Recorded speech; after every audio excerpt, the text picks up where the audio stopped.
beat the Sox. In '78, same story in an unforgettable playoff at Fenway. Bucky Dent hit this home run. Yanks again a winner.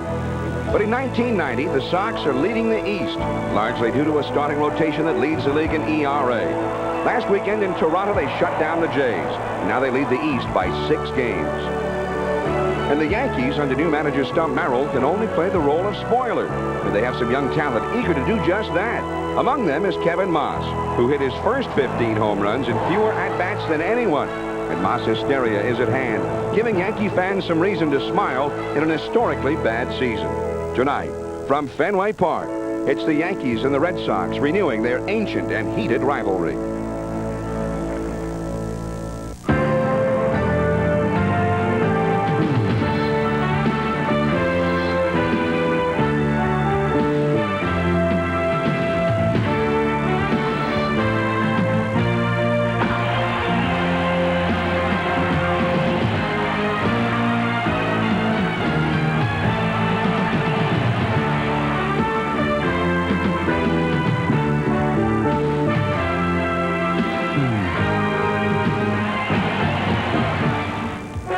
It's Fenway Park in September. ESPN Sunday Night Baseball. It's warm, it's humid, and the wind is blowing out. And it's the Yankees and the Red Sox in the pennant race.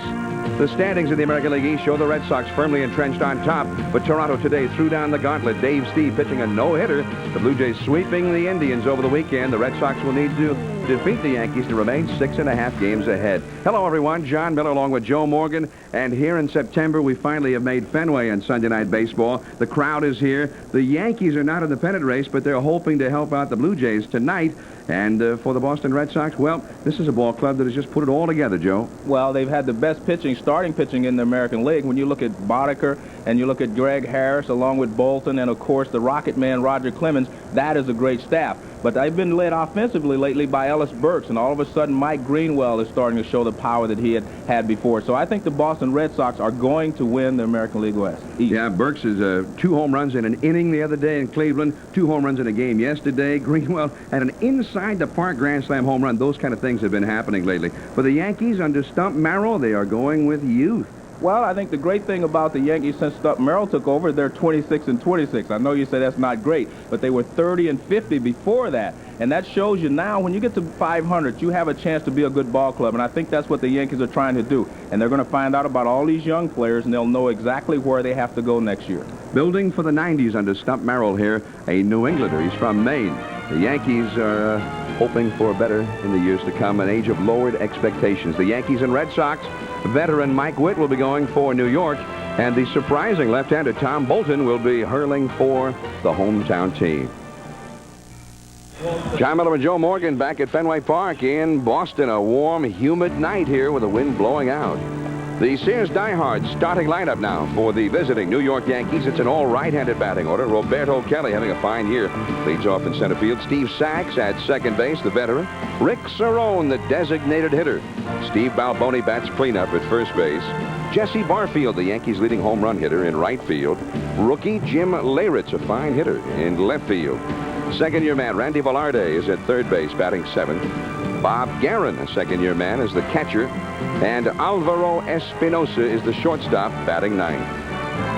And the defense for the Boston Red Sox will have Tom Brunansky in right field. Ellis Burks is the center fielder. Mike Greenwell plays the monster. Wade Boggs is at third. Luis Rivera is the shortstop. Jody Reed is the second baseman. Mike Marshall will be at first base tonight. And behind the plate, Tony Pena, and on the mound, left-hander Tom Bolton. A career minor leaguer, 28 years of age. He has stepped in and filled a void in a big way, 7-2, Joe. Well, we saw him a few weeks ago in Kansas City, and we were very amazed at how well his control was and how well he threw the ball that night. And he really kind of dominated Kansas City for most of the ball game. Fenway Park, it's a ball club that is unique unto itself, with many odd shapes and angles. Supposedly 315 down the line, 379 to deep left center field, 390 to straightaway center, and then the deepest part of the ballpark in what they call the triangle, 420, 380 to straightaway right field, and if you can hit it right down the right field line, only 302 feet.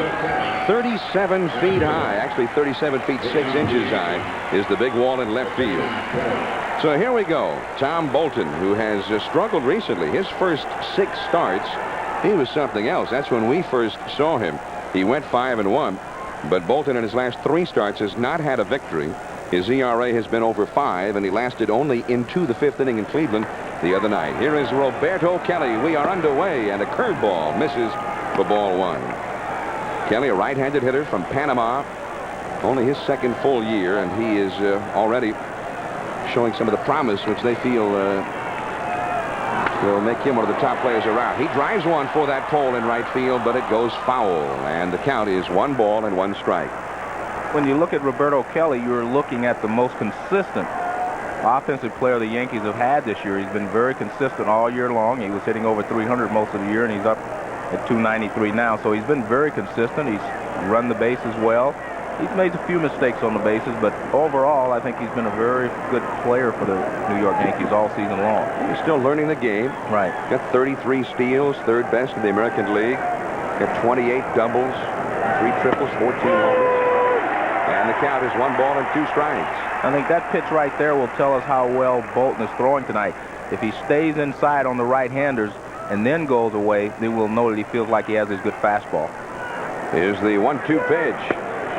And he goes inside but misses. 2-2. I think it's very important for a left-hander to be able to keep the right-handers honest by coming in every once in a while here in Fenway Park. This is the 2-2 pitch. There's that curve, and Jody Reed will throw out Kelly. There is 1 away. The wind is blowing out tonight, by the way. It's a typical summer breeze here. A warm, humid night. There's a little bit of a chance that they might have some rain. We understand north of here they've been having some rain, and might make its way into metropolitan Boston. 80 degrees, the game time temperature. You see the humidity 87%, and there is a 50% chance of rain. The batter will be Steve Sachs, the veteran right-handed hitter. Sachs went through just a horrendous slump here recently. Stump Merrill moved him into the 9th spot on the order for a while, and Sachs began to come out of it. Just wanted to take the pressure off Sachs a little bit, Joe. He's the kind of player that he's not hitting. He starts to blame himself for the Yankees' problems, and it worked, I think, and now Sachs is back up near the top. Little tap. Boggs is going to have to hurry. Nice pickup. He got him. 2 down. Wade Boggs has improved tremendously over the last few years. He's become a very good defensive 3rd baseman. This is one of the toughest plays a 3rd baseman ever has to make. Charging the ball, barehanding, taking 1 more step and throwing on the dead run and throwing accurately. That's a great play. A stretch over there at first by Mike Marshall. New teammate of that man, Wade Boggs. Here is Rick Cerrone. He's a veteran of many Red Sox, Yankees stretch run pennant drive, and he's seen them on both sides of it. Mostly with the Yankees. He fouls one back here. 1 ball, 1 strike. Cerrone used sparingly this year. Only 114 at bats, but he's hitting .333. And that wall for Cerrone is very reachable. Ball and a strike. 2 down. That'll go foul. John, over the years, left-handers that have been successful here in Fenway Park, Bill Lee, these kind of guys, they have Bruce Hurst, all these guys, they did establish an inside fastball to these right-handed hitters, and then they could go away. But you have to be able to keep them honest inside. Into left field, Greenwell, he's got it. The sliding catch by Greenwell, and the Yankees go down in order. 3 up and 3 down. We'll be seeing Reed, Romine, and Boggs. Labor Day weekend in Boston, and a lot of people have headed down to the Cape and Martha's Vineyard, but as you can see, a lot of people are here. Now the Sears diehard starting lineup for, as Peter Gammons dubbed them, the Old Town team, the Red Sox. Jody Reed at 2nd base. Kevin Romine is the designated hitter. Wade Boggs is at 3rd base. Ellis Burks red hot in center field. Mike Greenwell, he's equally as hot in left field. It'll be Tom Brunansky in right field batting 6th. Newcomer from the Mets, Mike Marshall at 1st base. He's hit well. It'll be Tony Pena batting 8th, the catcher, and the shortstop. He's been hot this week, Luis Rivera. And the Yankee defense will have Jesse Barfield in right field. Roberto Kelly is the center fielder. Jim Leyritz is in left. Randy Velarde is the third baseman. Espinoza will be at short. Steve Sachs is at second. Steve Balboni is at first. Bob Guerin does the catcher. And on the mound, right-hander Mike Witt. Veteran right-hander, 6 feet 7 inches tall, started the year with the Angels. And at one time, Joe, he had some of the best stuff around. He's not throwing quite as hard these days. Well, he still has excellent stuff and a great curveball. So I think if he can get the fastball over, I think he'll be all right. I've always liked Mike Witt. He has great stuff. Good fastball, good curveball. Michael Atwater Witt from Southern California, Fullerton. He's 30 years of age now, 6 feet 7 inches tall. And at one time, one of the premier pitchers in baseball. He had a stretch there with the Angels. He won 15, 15, 18, 16. And he faces Jody Reed to start things off here for the Red Sox, who's just having a fine season. Fastball in there for a strike. Reed leading the league with 42 doubles. 5 homers, 47 RBIs, consistently over 300. And Hirschbeck calls it a strike. 2 strikes to count.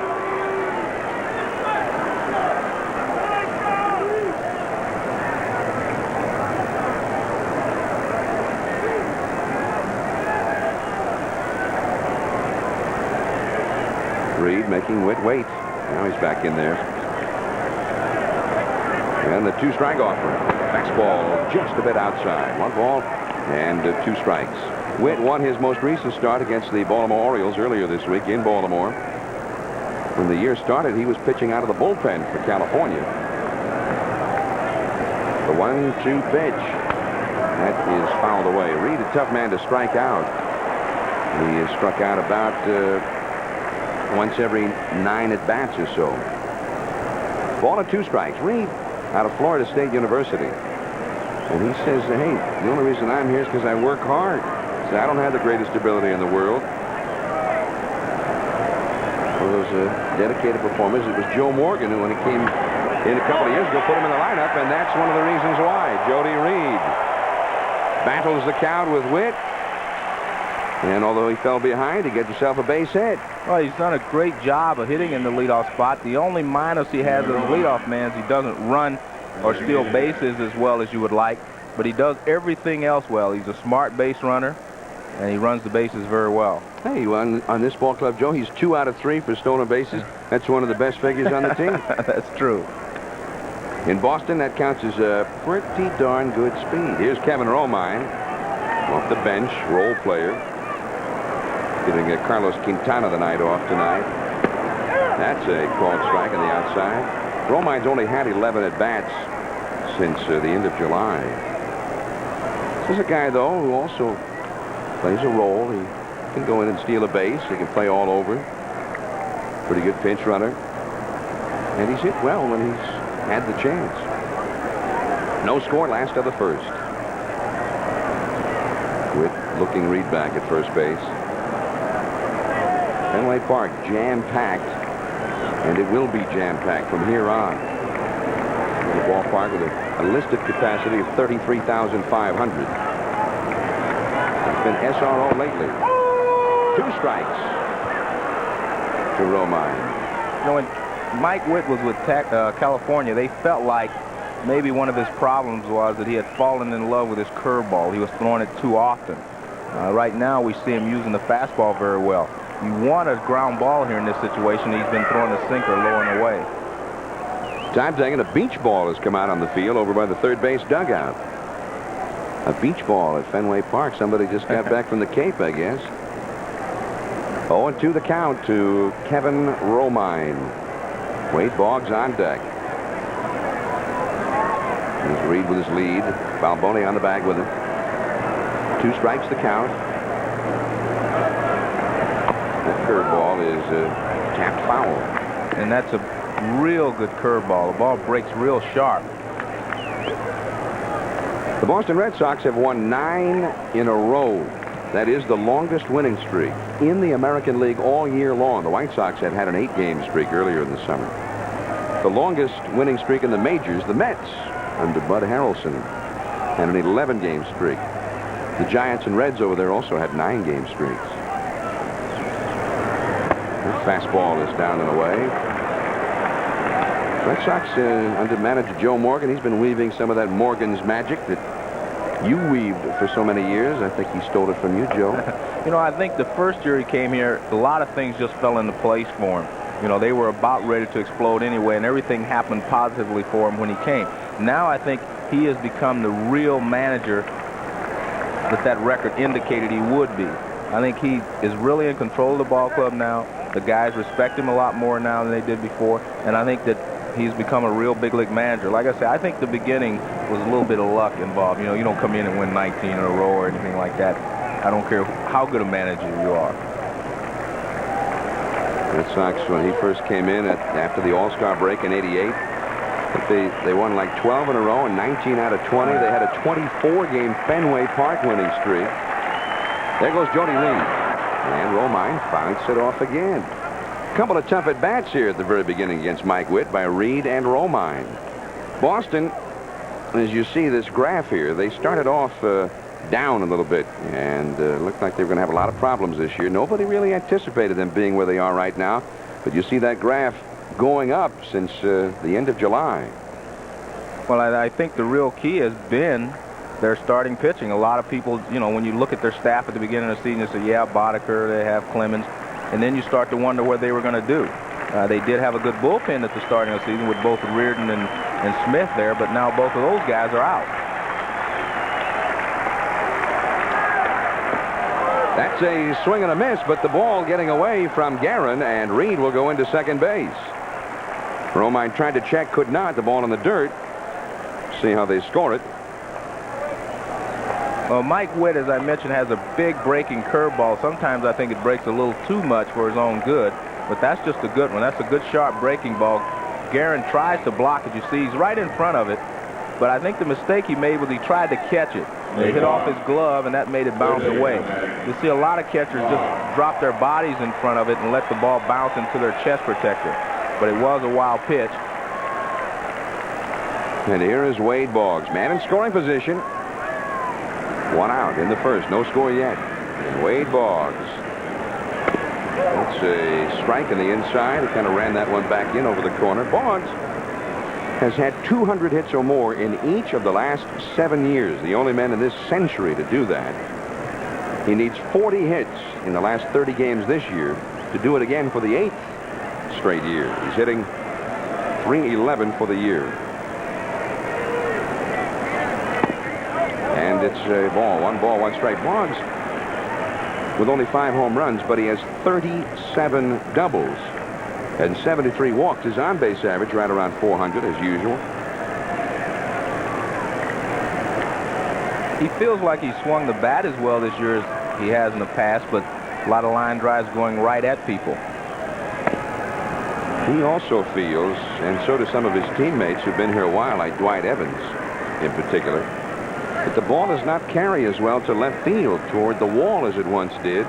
They have a new structure behind home plate in this old ballpark.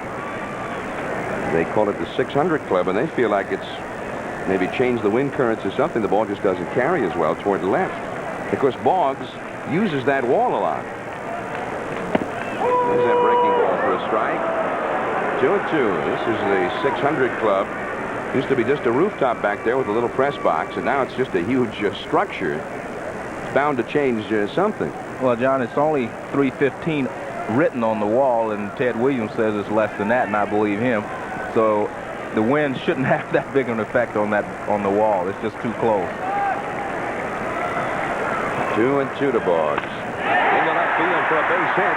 Tough to score in that shallow left field, and Boggs will not get the RBI here. Reed has to hold up. Leyritz throwing it back.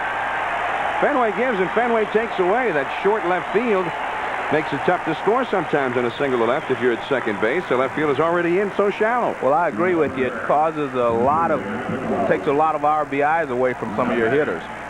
But this Boggs gets a high fastball. You see they're trying to stay inside on him. The ball works its way back out over the plate, and he lines it to left field. Watch how he stays back, and when he starts with his body, his hands go, and he just lines it to left field. that's about as good as you can do it. So he needs 39 hits now to get 200. You think he's going to make it? I think so. All right. If it was really almost anybody else but Boggs, I might have my doubts. First and third. Yankees infield, double play deck. Here's Burks. That's a base hit into right field. That will score, Reed. 1-0 Boston. Boggs stops at second. Ellis Burks with his 14th RBI in the last 12 games plus this one at bat. No matter what he does now, it turns out to be excellent.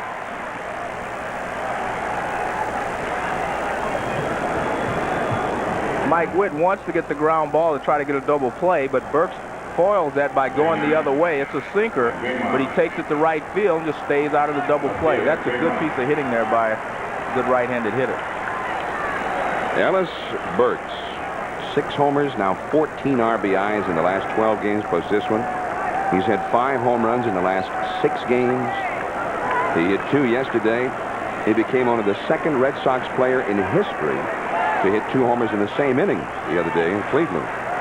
And here is Greenwell, speaking of hot hitters. Ball 1.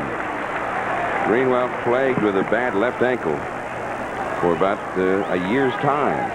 He has lifted that batting average to 288 by hitting .351 since just after the All-Star break. Since he started wearing that brace on his left ankle and taking some shots of cortisone. Sinker misses. 2-0. That's the brace that he wears on his left ankle. And he was telling me before the ball game, the problem is that was not really built to play in. It was built to help your ankle improve. But he said he's gone through 3 of them already, and he's been wearing them only for about 6 weeks. Stump Merrill, a native of Maine. He's a native New Englander, and he took over the Yankees. The Yankees' last visit here to Boston, replacing Bucky Dent, and he's out there with Guerin, the catcher, talking to Witt. 1 run is already in, and the Yankees' new skipper is hopeful of not repeating yesterday's nightmare. Andy Hawkins gave up 5 runs in 1/3 of an inning yesterday. Yeah, not one that you want to, put on the drawing board if you're Andy Hawkins. You want to try to forget that. But actually, for Hawkins, better than normal. His ERA in this ballpark went down yesterday. I don't think he wants to pitch here again. All right, 2-0 the count to Greenwell. 2 men on, 1 man out. Red Sox have a run in. Up the middle, and that's a base hit.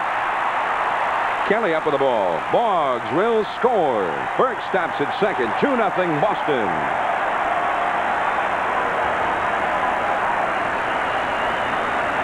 And now I think everyone is getting a chance to see why the Boston Red Sox are doing so well in the American League East. The middle of their lineup is as tough as you're going to find. When a guy has to face Boggs, Burks, and Greenwell, that's a tough combination. It's a fastball that's in the middle of the plate, and he lines it right back up the middle. It looked like Witt got a glove on it, but he couldn't slow it down. Right between his legs. Now here is Brunansky. Late of the Cardinals, came over in the deal that sent Lee Smith over there. And that's a strike. The Yankees are getting the bullpen busy. Well, I think Mike Witt should start to use his curveball a little bit more. He's only thrown 2. One to Wade Boggs for strike 2, and one that Kevin Romine chased for strike 3. I think he's going to have to use his curveball with these Boston hitters. 1 strike. There's that curve. Check swing. Appealed and denied by Terry Kraft, the first base umpire. 1 ball, 1 strike. 2 runs in, and there's Eric Plunk warming up in the Yankee bullpen. Hard throwing right-handed. Boston scored 15 runs with 19 hits here yesterday. The 1-1 delivery. That'll go foul and out of play. And it is 1 ball and 2 strikes. You know, when you look at the top of this batting order, Joe, you got Reed, usually Quintana hitting second. He's got the night off. Then Boggs and Burks and Greenwell. In effect, 5 consecutive 300 hitters. Quintana's right around 300. And Greenwell, since the ankle's been in better shape, has hit 350. I mean, you're in trouble before you even start a game against this team. 1-2. Missing badly with that curveball. Well, that was kind of a sidearm curveball. He used to throw his curveball a little more three-quarters. He dropped down a little bit and threw that more sidearm. 2-2 the count. Brunansky. When he used to come in with the Twins from out of town, he owned this ballpark. Broken bat. Espinosa, nice play to get the force out on Greenwell with Sachs covering. Over to third base goes Burks, and Brunansky is safe at first. Out number 2. It was a nice play by Espinosa because normally you take this play and you go to first base. You make sure one out. But it's a tough play. See, he charges it very quickly, catches it with 2 hands. Now he can get rid of it very quickly. And he does, and Steve Sachs is there for the force out on Greenwell. And Espinosa, pretty slick over there at shortstop. That's why he's in there. The batter will be Mike Marshall. Hit 43 at-bats. He's only been with the Sox for a couple of weeks, hitting .326. And he takes a ball just off the outside. Now, when he first started playing with the Red Sox 2 weeks ago, they had gone through a stretch of 8 straight games without a single home run here or anywhere else. He's the man who finally broke that against Baltimore. And he really blasted one deep into left center. He's hit a couple since becoming a Red Sox. 2 in, 2 on, 2 out. 1 ball, 1 strike to Marshall. I was listening to Tom Brunansky and Mike Marshall talk about how Mike Witt tries to pitch him. Marshall went to Brunansky to ask him, and this is what you do. If you're not familiar with a guy, you ask a teammate who's faced the guy quite a few times, and he asked him about Mike Witt. And he told him basically that he threw the fastball and the curveball, and he was pretty, you know, he's pretty fluid in his motion. And that's foul. 1 ball, 2 strikes. And that he would use all of his pitches, meaning he'd use the fastball inside to the right-hander, as he's done here with the last 2 pitches, and he'd go away with the breaking ball. And that's pretty much the scouting report for 70–80% of your right-handed pitchers in the major leagues. But he told him about how hard he throws, you know, 90 miles an hour plus, and he had a very good, sharp curveball. So was Marshall frightened by this? Or? I don't think so. He didn't seem to be. And Brunansky seemed a little surprised by that throw over there. He got back. Brunansky's done a little running. Of course, he ran a lot over in St. Louis. You had to Whitey run. Herzog, yeah. He played for Whitey Herzog. He's stolen 5 bases here for the Red Sox. He's been caught 6 times, though. And that's one of the better percentages, yeah. 2 down, and again, Brunansky back. What you're telling me is that the Red Sox are not a running ball club. Well, they've stolen 40, but they've also been thrown out trying 41. Yeah, you look at Ellis Burks. He's 9 and 9. And that's the best. Right. At least that's the most prolific base stealer. Perhaps that's not the right word, relatively speaking. There goes Brunansky. They got him hung up. Guerin will throw down to second. And now they've got Burks. And the tag is applied by Velarde, and that's the inning. Well, that's not the way it usually worked out in St. Louis. And now the Red Sox run themselves out of an inning. 2-0 Boston. ESPN is the first and last word for your football Sundays with NFL Game Day and NFL Prime Time, the hour-long Emmy Award-winning NFL Game Day. First to hit the field at a new time, noon Eastern, to give you television's most comprehensive look. That's football. We're talking baseball out here. Joe Morgan along with you're Joe Morgan. I'm John Miller. Joe, an interesting play to win that inning. Well, the Red Sox were trying a delayed steal, but you see Espinosa cut in front of the bag and fired over and got Burks at third. It was a delayed steal. Brunansky took off for second, stopped in the middle of the base path, and put the pressure on Guerin to make the play, and he made a good throw to Espinosa. And here is Steve Balboni. Takes ball 1. 2-0 Boston ahead for Tom Bolton. Balboni hitting below 200. And there's a called strike. 1 ball, 1 strike. Well, the Red Sox, not surprising to see them get a couple of runs right away in their last 6 games before tonight. they've averaged more than 9 runs per game. That's the average. Well, and, of course, just before that, they'd had a 3-game winner in a row in Toronto where they'd scored only 4 runs. They've been doing it both ways. 2-2. 3 straight shutouts at Toronto. And that was truly remarkable. And I think that really established confidence in the minds of the Boston starters. That really that established a lot of confidence in each one of those starters. Well, Balboni goes after that Bolton curveball and doesn't get it, and there is 1 away. Curveball, that's been the bane of his big league existence. And that's what this is, a curveball. As Bolton makes the ball break down and in, and Balboni just swings over the top of it. Right there. It's actually a ball. Most of the time when you see a guy strike out on a curveball, it is a ball. It starts in the strike zone and breaks out of the strike zone, and you chase it. A lot of big league hitters can hit the curveball when it's a strike. Jesse Barfield, he was hot there for a while. Last Sunday at Yankee Stadium, his club trailing in the 8th inning in the ball game, and Barfield came up right after Kevin Moss. While he was waiting in the on-deck circle, a fan shouted out, who was sitting right behind Barfield, to Moss, saying, "Come on, Kevin, do something. Trade bait is coming up next."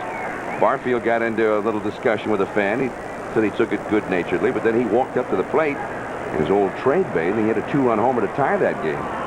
And then he homered in each of the next 2 ball games in Baltimore. Had a hot week. Well, the Yankees should hire that fan to follow him around, right? He inspired him. Yeah, follow him around to every ballpark. Late July, Barfield was unhappy. He was being platooned there for a while. He went into a terrible slump. But he's hit the ball pretty well here in the month of August. And we're into September. He got him looking. Another strikeout for Bolton. 2 in a row. Well, that's a good fastball, and this one is over the inside part of the plate. And Barfield is just completely fooled. He thinks the pitch is going to be inside, but it's right on the inside corner. I mean, it's got a lot of the plate. Good pitch. There is Jim Leyritz, rookie, pretty good hitter, and he can play just about everywhere, hitting .270. And it's a ball. 1 ball and no strikes. 2-0, Boston ahead, top of the 2nd, 2 down. Leyritz can catch. He can play third base, first base, all around the outfield. And, of course, he played for Stump Merrill down there at Columbus. And Greenwell got that one. He kind of battled it, but he was able to stay with it. And the Yankees go down in order again. We go to the last of the 2nd. 2-0 Boston. John Miller and Joe Morgan from Fenway Park. The Red Sox 2, the Yankees nothing. In the last of the 2nd, Mike Marshall was at the plate when the Red Sox tried that double steal, which kind of blew up. So he'll try it again against Witt. Fouls one back, out of play. 1 strike to count. Talking about the Red Sox and their offense since Monday, the great pitching last weekend in Toronto, and what has people around here thinking this is truly a special year for Red Sox baseball. The last time that a Red Sox team pitched 3 consecutive shutouts on the road, that ball is foul. The last time was 87 years ago, 1903. The Red Sox weren't even called the Red Sox, and they were the Boston Pilgrims. And the winner of the 3rd shutout in that streak was named Cy Young. 511 Cy Young. 511 victories. And that was one of them. Witt got plenty of time to get Marshall. And there is 1 away. 87 years later, they do it again. You may have noticed the black armband being worn on the left shirt sleeve by the Red Sox personnel. And that is in the memory of the late Tony Conigliaro, one of the most promising rookie players and young players, not only in Red Sox history, but Major League history. And his career was cut short, and then his life was cut short. And Tony Conigliaro tragically passed away this past winter. And this coming Friday night, they will have Tony Conigliaro night here at Fenway Park in his memory. This is strike 1 to Tony Pena. Tony Conigliaro and I were in the instructional league together, 1963, and we spent a lot of time there together. And I knew right then he was going to be a big leaguer. I mean, he could really swing the bat well. He could hit the breaking ball and the changeups better than any young player I'd ever seen. And then he was coming here to Boston with the short porch. I knew he was going to have a great career, and he did, even though it was short. I mean, he was setting records. You know, he was hitting home runs at a pace that had not ever been done before at that young an age. So came in as a teenager. Very tragic. Hit over 20 home runs when he was 19. Into right field. Far field. Plenty of room out there. If you hit it right to the foul pole, you can get a cheap one. It's only 302 to the foul pole.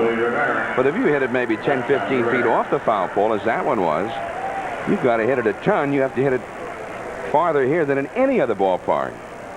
There's the right field pole. They called it Pesky's pole here when Johnny Pesky used to get his 200 hits a year. Might hit one home run a year. Was always at that foul pole. But then you see it goes out all of a sudden. Then out in right center, the deepest part of the ballpark. You have to hit it to the right of that yellow line to get a home run out there. But you have to crush one to get it out in that part of the ballpark. That's just to the right of straightaway center. Then that big wall in left field, if you hit it to the right of that yellow line, it's also a home run. The wall in straightaway center is only 17 feet high. Rivera, the hitter. And Velarde's got it. And just like that, the Red Sox are retired. A much quieter second inning. We've played 2. It's Boston 2 and the Yankees nothing. The ESPN Baseball Tonight pennant chase features a Labor Day triple header. It all begins at 1:30 p.m. Eastern when Len Dykstra and the Philadelphia Phillies meet top Eastern Division contender Pittsburgh and Barry Bonds. Then at 7:30, it's the world champion Oakland A's and Jose Canseco meeting the streaking, red-hot Boston Red Sox from Fenway Park. And it all ends with the slugging San Francisco Giants and Will Clark meeting Tony Gwynn and the San Diego Padres. And we'll be here at Fenway for that 7:30 ball game tomorrow. John Miller, Joe Morgan, and perhaps a preview of the upcoming American League Championship Series. Nobody in the Red Sox camp is predicting that just yet, but deep down you know they're feeling it. Here's Randy Velarde, the 7th place hitter. Right-handed batter leading off against Bolton. Ball 1, and there is a strike. But the next 3 days here in Boston will be rather exciting with Oakland and Boston in town. We're looking forward to that one tomorrow. Yeah, especially tomorrow night. I'm looking forward. We get a chance to look at the new additions to the Oakland A's, Willie McGee and, of course, Harold Baines, and all the other great players the Oakland A's have. Here's Boggs. Got kind of a tough hop. Stayed with it nicely, and Velarde is retired. Over in the West today, Oakland was a winner, beating Texas 4-2. Mike Moore won again. Eckersley got his 41st save, and Harold Baines hit a home run. Meanwhile, Chicago lost. Alex Fernandez, that rookie out of Miami, pitched a heck of a game, but Jack Howell hit a home run. And so the White Sox are again 6.5 back of the Oakland Athletics. Here's Bob Guerin now with 1 out. Oakland tomorrow night. Truly exciting, though. I mean, you get a guy like a Willie McGee. You had the feeling from what I read in the Chicago papers that the White Sox are kind of down on this. The fact that Oakland got so many fine players all of a sudden as Guerin takes ball 1. One of the quotes out of the White Sox clubhouse was, well, who else they get? Viola? Well, I think there was a real blow to the White Sox when these guys were acquired by Oakland. I mean, if you're the team chasing Oakland and you say, well, hey, we got a chance now, and then all of a sudden you look up and they add 2 all-stars. I mean, 2 real pro players to their ball club, guys that can help them down the stretch. You have to be disheartened. Even here in Boston, there was talk in the papers that some of the Red Sox players were disheartened or disgruntled that Oakland could make a couple of blockbuster deals, and yet here the Red Sox, although they got the middle reliever Larry Anderson, who should be a big help, weren't able to make that big deal. But at least they have the big cushion. I mean, they're on top.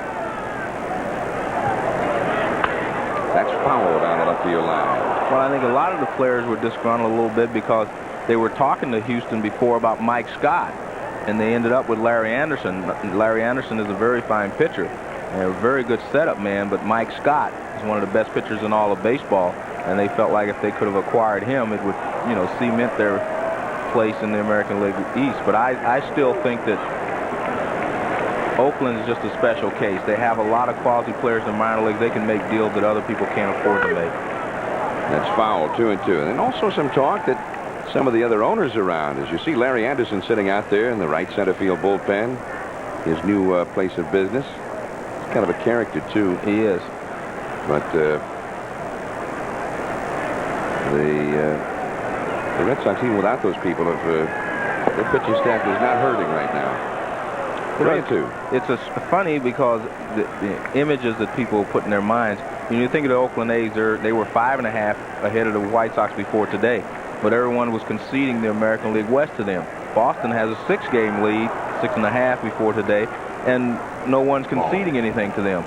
It's an impression that you get that Oakland is such a strong ball club with their pitching, with their hitting, that they can win. But no one has that impression of the Red Sox right now. 3-2 to Guerin. And Bolton misses, and that is the first Yankee to reach base against the left-hander. So Guerin trots to first. The batter will be Alvaro Espinosa, the 9th place hitter. Well, the Red Sox have not the easiest schedule. They've got Oakland in here the next 3 ball games, and they still have to go to Chicago. They can play the White Sox 4 times at Comiskey Park, and they've still got to face Toronto. The Blue Jays come in here the final weekend of the season at the end of September. And of course, they also have to confront their own history. Into shallow right field, and caught by Brunansky. 2 down. Guerin holding it first. Mike Ferraro right alongside. I think the Toronto Blue Jays are going to have a lot of problems until George Bell gets back. And if he doesn't come back swinging the bat real well, it's just going to be tough for them. Well, Fred McGriff hit 2 more homers today. Hit 4 the last 2 days there.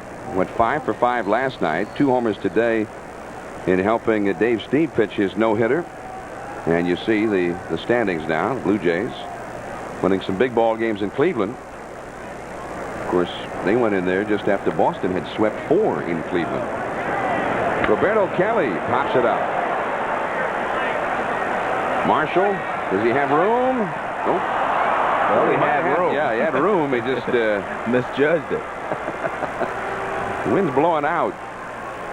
Well, it looked like the ball may reach the seats, and I think that's what Mike Marshall was thinking. He was trying to get as close to the seats as he could.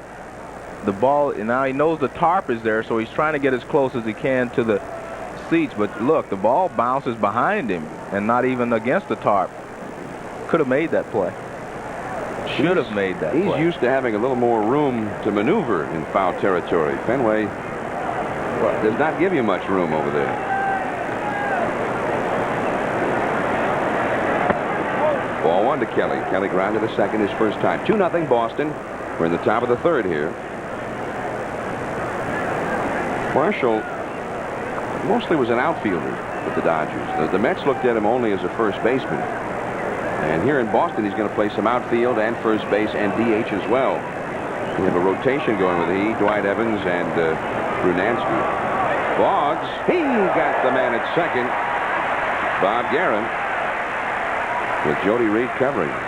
The Yankees do not yet have a hit against that man, Tom Bolton. Bolton and the Red Sox leading the Yankees 2-0. The end of 2.5.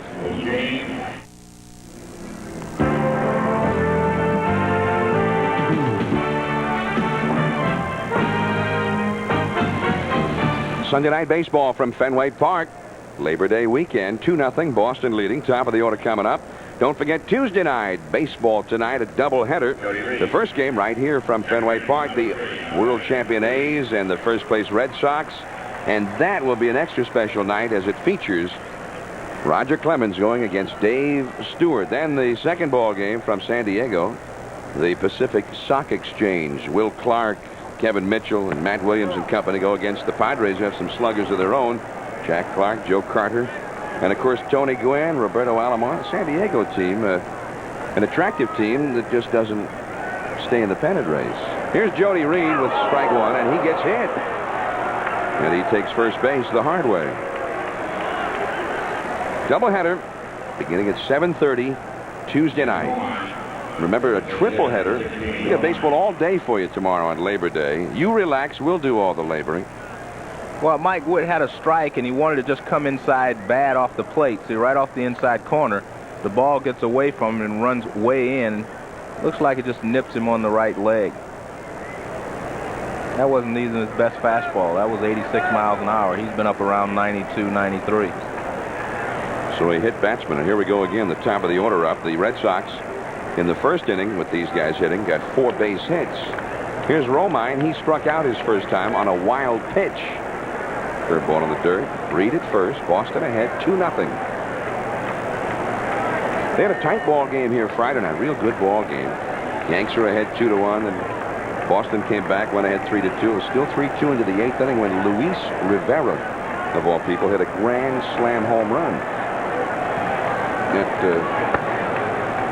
pretty well iced it for Boston. There's a ball. 1 ball and no strikes to Kevin Romine. When you watch Mike Witt's fastball, you can really see the movement in it. Kind of tails back toward the right-hander and goes down.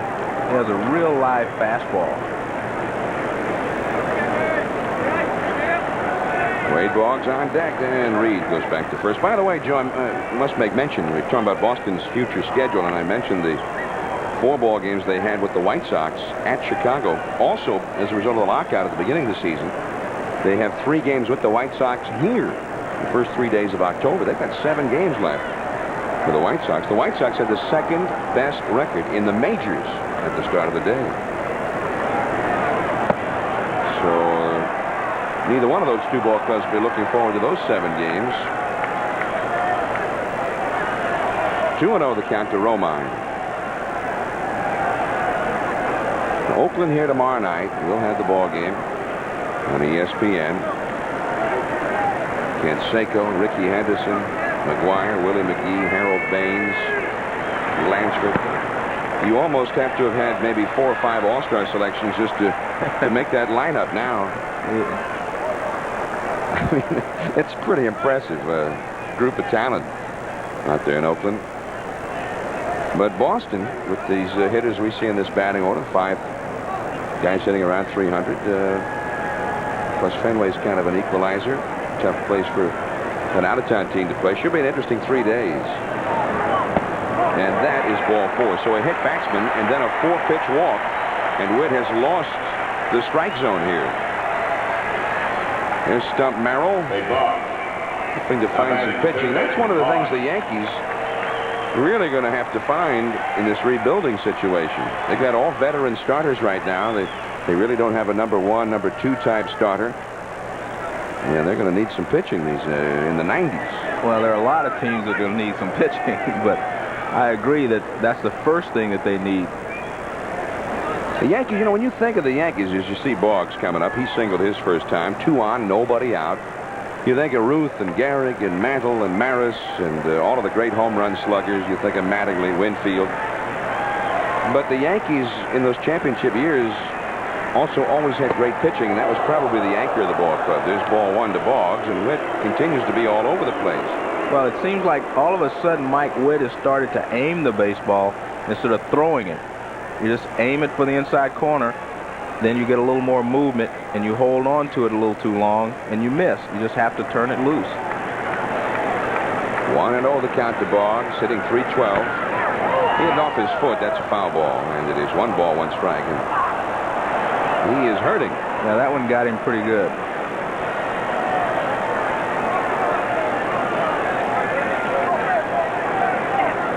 He's in considerable pain, as evidenced by the reaction there.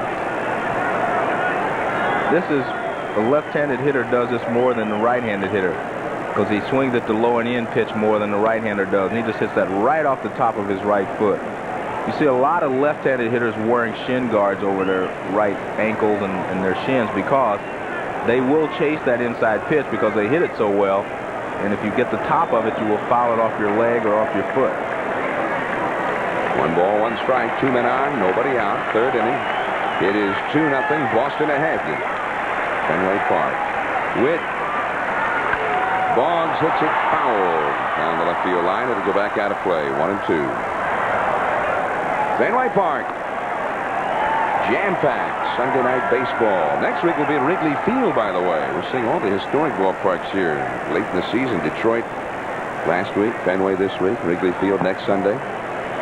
Tonight, the Red Sox and Yankees. I've never seen a night game at Wrigley Field. I'm looking forward to that. Not many has. 1-2 to Boggs. Reed at second. Romine at first. This is with the curve on the outside. 2-2. Talking about the Yankees and the foundation of pitching. I mean, the Yankees in the 70s. I mean, they had Guidry. They had Tommy John. They had Ed Figueroa. They always had top-notch starting pitching. Go back into the 50s. How about Rashi, Reynolds, and Lopak winning 5 straight World Series?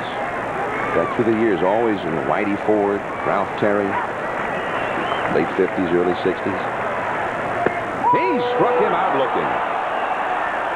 That doesn't often happen. Well, that was a good pitch by Witt. He had thrown fastball, fastball, fastball inside. And then he threw him a backdoor curveball. It started outside, and you can see Guerin is set up on the inside, and it's a backdoor curveball. See, it comes up back from the outside right over the inside corner. Outside corner, I'm sorry. Now, Guerin set up on the inside, Joe. Do you think that they're thinking the Boggs is peeking or getting a signal from Reed at second? I don't know if they thought he was peeking, but you see a lot of catchers do that, decoy the hitter in case he is peeking. They may know that Boggs does peek every once in a while. Here's Burks. Ball 1. So you got one big out with Boggs up there, but now here's the hottest hitter in the planet right now, Ellis Burks. He singled to right to drive in a run here. Burks told us before the game when he hit 2 home runs in the same inning in Cleveland, he didn't even realize it was still the same inning when he hit number 2. That's a long inning. And ball 2. 2-0 to Burks. They've always predicted that this guy could one day be one of those 35 homer men, 30 steals, Gold Glove outfielder, do it all. See, he's warmed up with the weather. 2 on, 1 out. We're in the 3rd. 2-0 Boston. Witt trying to pitch out of trouble. He caught the corner with that one. Greenwell on deck. There's Jody Reed. He was hit by a pitch. He's at second base. Kevin Romine at first. He walked. Chance here for the Red Sox to open a very comfortable lead, and for Mike Witt, perhaps a key sequence here against the big hitters to try and keep his club in the game early. Just down the corner, strike 2. I think the thing that's most surprising to me, John, is the fact that Mike Witt has good stuff tonight. He's got a good fastball, and he always has the good curveball, and he's struggling. That tells me that there's something missing here, his concentration maybe, or something like that, because he hit one guy, he walked the guy. Now he's made great pitches to Wade Boggs and to Ellis Burks. So he is capable of doing it. He's just not doing it consistently well tonight. I think, Joe, it's probably the glare of Sunday night baseball. With Joe Morgan sitting up in the booth. He wants to make a good impression, Joe. He already has done that with me. I've been a Mike Witt fan for a long time. Mike Witt, remember in the '86 championship series here in Fenway, he came in with the Angels and he just shut down the Red Sox at the first game of that series. 3-2 the count, and Burks fights it off. And that was a good description. He fought that pitch off. Nothing else he could do with it. It was an excellent pitch from Mike Witt. Sinker right over the outside corner, and Burks just spoils it. That's a sign of a good hitter. If you can fight those pitches off with 2 strikes, and then you hope the guy makes a mistake with the next one. 3-2. Witt. He's in a dangerous spot right now, trying to regain his balance. And Burks was able to battle that one as well. Out of play. If you can go 3-2 on a hitter and hit the outside corner with 2 consecutive pitches, why can't you throw Kevin Romine a strike and walk him, instead of walking him on 4 straight pitches? So that says that maybe his concentration is wavering out there, because, like I said, he has good stuff. 3-2 to Ellis Burks, who's also giving Witt a very tough at bat here. Reed at second, Romine at first, 1 out. The pitch on the way, and he walked him. And you see the reaction by Witt. He's angry, upset with himself. The bases are loaded. The Red Sox don't even have a hit in the inning, but they're loaded. And here is Greenwell In this situation yesterday, he hit an inside the park grand slam. Tonight, he has a single and a run batted in. He is 1 for 1. And here comes the bull. Yeah, Bill Connors. Yeah. Former pitching coach in Seattle under Dick Williams, pitching coach with the Chicago Cubs. Former big league pitcher. And Eric Plunk gets up in the bullpen again. And number 6 there, Steve Sachs, Guerin the catcher, and Connors out there. Boston with the bases loaded, 1 out. What they'd like to do is get a double play ball here and get out of this inning. Well, he's throwing a good sinker, so he can get the ball on the ground for the infield. He's just been a little bit erratic this inning. Made a lot of great pitches this inning, but he's made a lot of poor ones. This inning, these first 3 innings, like the Yankee season, it's been a struggle. You see Witt, almost as many pitches out of the strike zone as in. And here is Greenwell, the infield double play deck. Reed at third, Romine at second, and Burks at first, and the Fenway crowd comes alive. Strike in the outside corner. He wanted that one, and he got it just on the corner. 0-1. Greenwell's grand slam, as you see the panoramic look, he hit it right along that first base line. Down the right field line, Barfield hit the railing in the corner, went by him, and 4 bases, 4 runs. One writer felt that if Mattingly had been over there, he might have turned it into a double play. Here's a look down there. If you hit it to that foul pole in the corner, instead of the wall curving out or angling out, it just keeps on going out. But when Barfield hit the wall, twisted his knee a little bit, and he couldn't chase the ball. But you mentioned that one writer said if Mattingly would have been there, he would have turned it into a double play. It shows how smart Greenwell is. He hit it when Mattingly wasn't there. Shows how things have been going for Boston, too, lately. 2 strikes. Had a lot of sinking action on it. One other observation on watching Mike Witt, maybe he's trying to be a little too fine. You know, he's making perfect pitches on the outside corner, but maybe he doesn't need to go every pitch on the outside corner. He has good enough stuff that he can throw it in the strike zone. Some will tell you that Fenway tends to do that to pitchers. And it's knocked down by Witt, and he gets the out at the plate. That will be it. Guerin getting the play on the force against Jody Reed.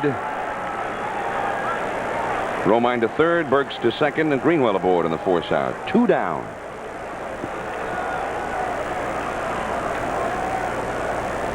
Well, Witt throws a fastball, and it's sinking away from Greenwell. He hits it right back up the middle, and Witt just gets his arms and gloves and everything on it. He knocks it down, and he takes his time and makes a good throw to the plate. A lot of times a pitcher will panic in that situation and throw the ball away, so he kept his composure and made a good play. Well, he's got a couple of outstanding hitters out here, Boggs and Greenwell, but there's one more to go, and here is Brunansky. He curves him for ball 1. Brunansky, a .330 lifetime hitter in this ballpark. There is Romine. He's now at third base. Burks is at second, and Greenwell at first, and all 3 of them are ready to go in anything now with 2 down. Boston ahead 2-0.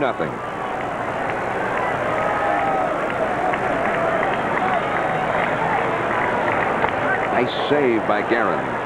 2-0. They say after Mike Torres gave up that home run to Bucky Dent in the '78 playoff that Fenway, he just could not be the same pitcher. He was always a very aggressive pitcher. He became a nibbler at Fenway. Never had much success after that. Well, I don't think there's any doubt that the ballpark and the wall causes a change in players, not just the pitchers, but the hitters as well. A hitter stands in that batter's box, he sees that short porch, and he becomes a different hitter. He tries to pull the ball too much. And I think that's one of the reasons that Boston is so successful here. The players know how to handle that wall. 2-0 to Brunansky. Big pitch. 3-0. And there's nowhere to put him. The bases are loaded, and Mike Marshall, another right-handed slugger, is on deck.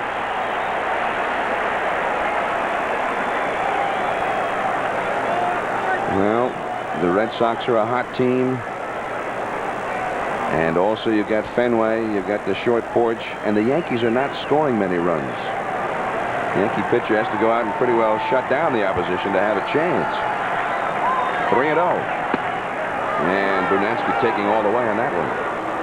Well, as I said, you know, is it concentration? Because all of a sudden he throws 3 straight balls after he pitched so well, you know, after getting in trouble. Is it concentration? Is he trying to be too fine? Is it the wall? A lot of things going through probably Mike Witt's mind right now. 3-1 to Brunansky. He won't be taking this one if he likes it. Here it comes. And he's going to get out of the inning. The Red Sox leave the bases loaded, and Mike Witt, despite it all, 2 walks, a hit batsman, 3-0 to Brunansky. He gets through it, and the Yanks are still very much in this ball game.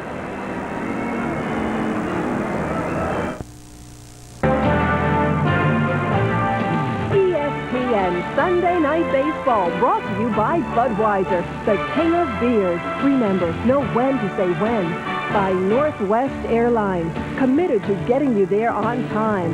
And by AT&T, the right choice. John Miller, Joe Morgan with you. Labor Day weekend 1990. For those of you out vacationing who will be heading back tomorrow, please drive safely. And we hope you'll be back in time to join us. Got a triple header here on ESPN. Everybody, I think, should be home in time to see one of those games at least. There's a curve for ball 1 to Steve Sachs. He grounded a third his first time. 2-0, Boston ahead. Looked like it would be a lot bigger than that for the Yankees to have to come back from. But Mike Witt got through the very difficult third inning. That was much like what was happening to the Red Sox earlier this year. They were stranding a lot of base runners and not getting key hits. You know, I think looking at Steve Sachs, he led the Yankees in batting average, runs scored, etc., in all those offensive categories last year. That's a base hit. The first hit for the Yankees against Tom Bolton. But I think one of the problems has been that he doesn't have Mattingly, he doesn't have Winfield and those other guys in the lineup anymore. And I think maybe he's tried to do a little bit too much. You know, a lot of the pressure has fallen on him to try to compensate, and it's been just pretty tough for him. Well, Mattingly is here tonight. He's been taking batting practice. He took BP again tonight for the 3rd straight night. He says he feels good. He says he'd like to get in maybe before the year ends and maybe get into 8 to 10 ball games. And Cerrone fouls it off. He lined out to left his first time just to show himself that he's ready and healthy to do it, so that he'll know that going into the long winter. Otherwise, he says, the winter would be unbearable, not knowing if he's really healthy enough to get back in there come spring training. Go through all those months wondering. Well, I went through the same situation once, so I know exactly what he's talking about. And when I talked to him before the game today, I told him that was a good idea. I was out the entire season, I guess, in 1968, and I didn't play any ball games over the winter. I was just wondering if I was ever going to be able to play again, or if I would be as nearly as good a player as before, etc., etc. I had a knee injury. I wanted to get into some games the last couple of weeks to find out for myself, but the team didn't want me to, so I didn't. So I spent the whole winter worrying whether my career was over or not, so I know exactly what he's talking about. Boggs gets that one. There's one. 3-2. A double play. Boggs to Reed to Marshall. 5-4 to 3. 2 down and nobody on. Well, as I mentioned, Wade Boggs has become a much better third baseman. Watch, he catches the ball, gives it to Reed real quickly. This is the thing I like. See Reed come across the bag and make the throw. A lot of guys now get right at the bag, straddle the bag, and throw to first base. That gives the runner a target when he's coming to second base. And a longer throw from the third baseman, you need to come across the bag a little bit. Boney, who struck out his first time, takes ball 1. Tom Bolton. Story in the Boston Globe that Red Sox scout George Digby is the man who signed Bolton back in 1979. That's a foul, and he had sold his Cadillac and wanted to go from his home in Florida to Nashville to buy a new one, and he tried to figure a way that he could make the trip but write it on his expense account with the Red Sox. And he saw in the paper that Bolton was going to be pitching a high school game, so he had his justification. 1-2 to Balboni. Went to Nashville, saw him pitch, bought his Cadillac. He says if he hadn't needed to buy a new car, he never would have found Bolton. Nobody else was much interested in him. He was a 20th round pick and a long-time minor leaguer. He has really had to persevere. He's gone through a lot of things. Family business down in Nashville, Bolton's Cabinet Shop in Nashville. He worked there since he was 8 years old, and at one time in the mid-'80s, he was so discouraged about ever making the big leagues, he decided to retire. And Ed Knottle, who was the manager at Pawtucket in AAA at that time, talked him out of it. And Bolt is here now on the big stage in the show, and he strikes out Balboni again with a curveball. And this is what Bolton has been giving the Red Sox in the second half of the year. He's given up just one hit. We go to the last of the fourth. It's Boston 2, the Yankees nothing. Mike Witt to Mike Marshall. Curveball, ball one outside. It's 2-0 Boston ahead, last of the fourth. The Red Sox with 4 hits, the Yankees with 1. Marshall hit one back to Witt his first time. Big right-handed swingers. Had one great year in Los Angeles, 1985, but he's been racked with injuries. And Bob Ryan of the Boston Globe, columnist, said last week, Mike Marshall is not a ball player, he's a biblical curse. He was born at the convergence of trouble and pestilence. He says you can divide Marshall's medical chart into 2 categories, injury and illness. That's a fair ball. Tough play for Velarde. Got him. Nicely done. But he likes Marshall. Oh, he does. I'd hate to see what he would say if he didn't like the guy. Marshall chops this fastball down the third baseline. Good sinker from Witt. Velarde has to charge it quickly. Marshall doesn't run as well as he did before. He's had back problems, etc. So he's able to get him at first base. That's what Ryan says on the backside. Injury problems in 86, 87, and 89. He had the removal of a nerve in his left foot in 84. A wart on his left index finger that required surgery in 87. A wrist problem in 87. Then on the illness side, an appendectomy in 85. And duodenitis this year. Had him on the DL while he was with the Mets. And he likes him. Ryan says, clearly, we are not discussing the next Cal Ripken. But he does like him. He thinks Marshall's a very good addition to this ball club. And there's a strike. 1 ball, 1 strike. This is Tony Pena, who flied to right his first time. Sometimes you might wonder that maybe that's why some players do not talk to writers every once in a while. Can you imagine waking up reading that one morning if you're Mike Marshall? Well, Marshall would be the first to admit he's had problems with injury and illness. When he has had the healthy season, he's produced in a big way. He's always been a run producer. Good RBI man. Ball 2 to Pena. 2-1. 2-0. Boston ahead, last of the fourth. Tony Pena, as we look at the Yankees pitcher, Mike Witt, you say Pena has just been a godsend to this Red Sox pitching staff. He takes charge out there. You say when he calls with a runner at third on the big spot in the game, he calls for a fork ball in the dirt, a slider in the dirt. He calls for it knowing that he's going to catch it.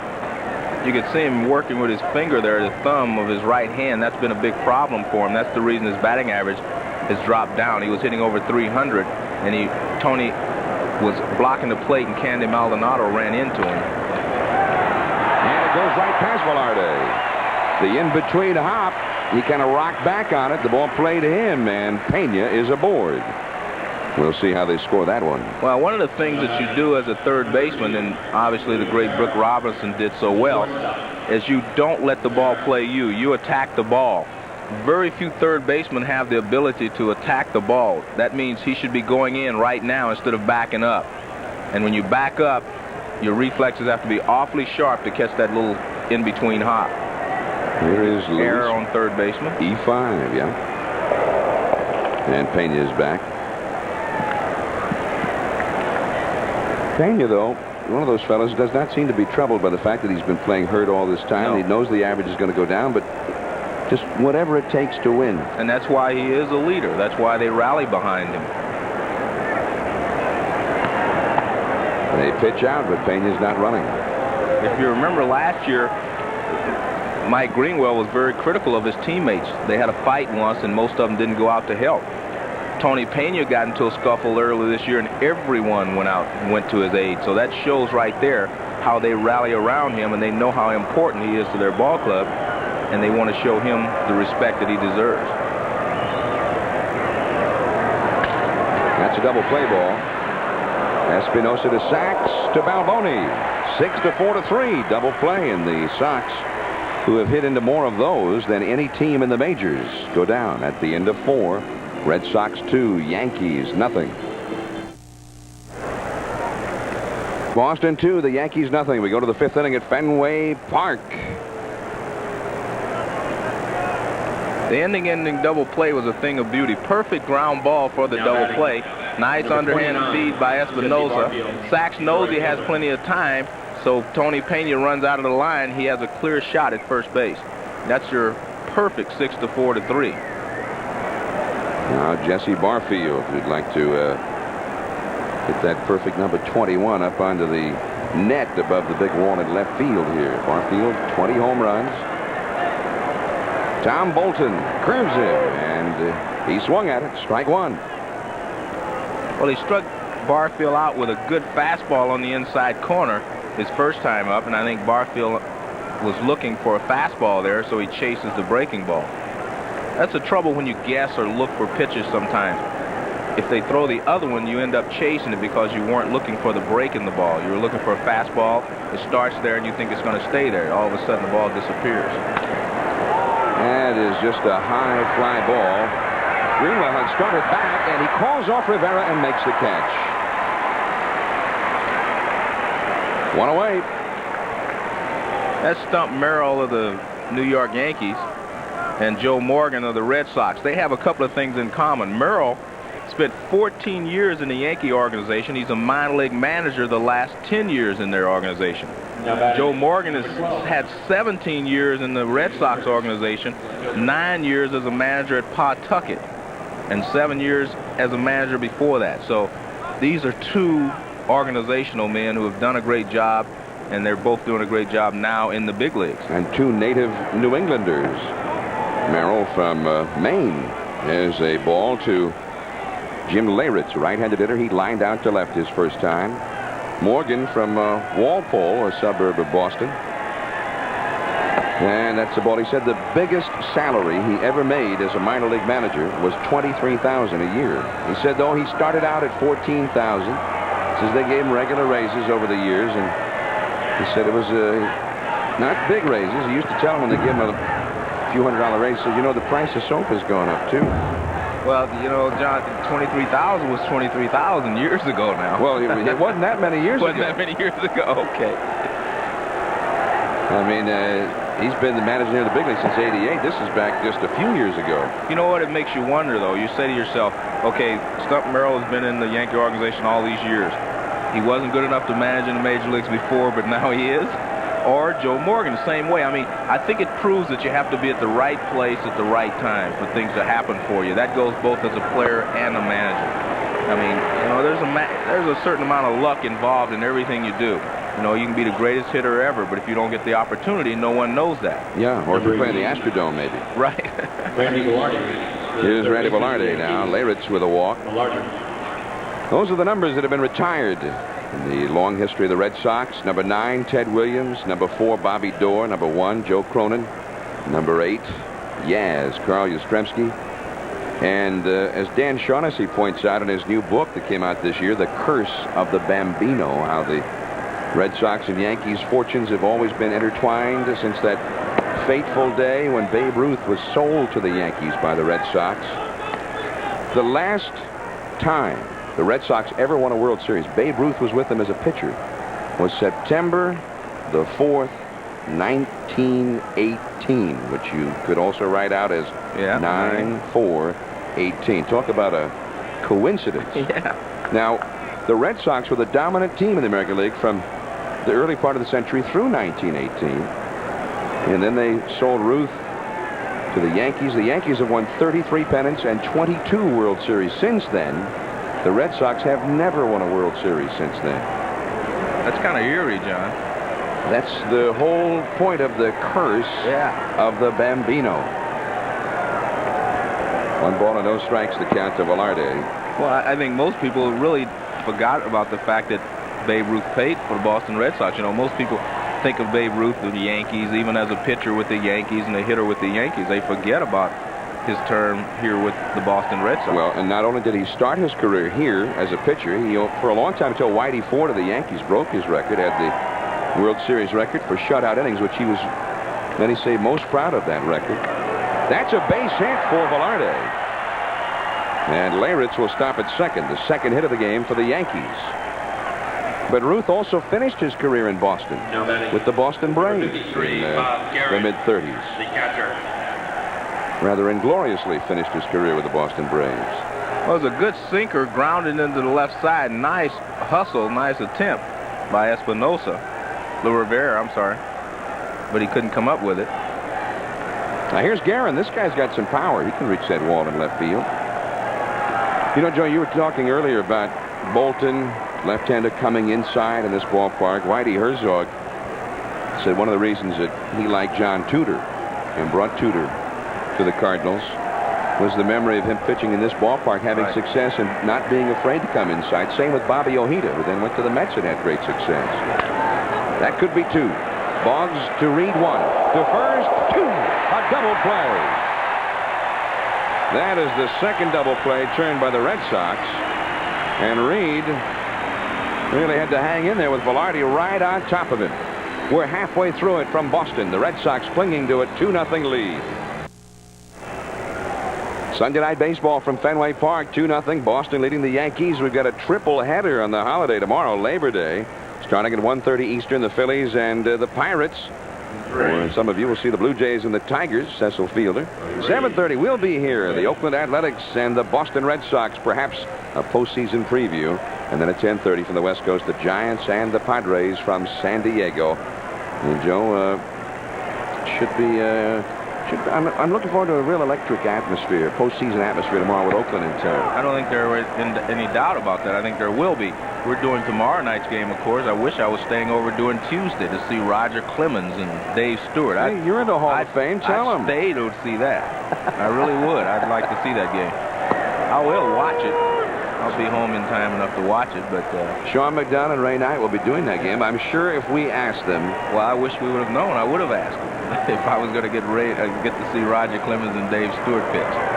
Well, we'll see it right here on ESPN. And Jody Reed strikes out on 3 pitches earlier, a single and a run, and then hit by a pitch. But this time, Mike Witt makes short work of him, and Mike Witt has been a different pitcher since he got through that 3rd inning. Well, sometimes you need that to wake yourself up. This is a breaking ball that starts even a little bit off the outside corner, but it breaks sharply away, and Reed with 2 strikes on him is just trying to get a piece of it, and he can't do so.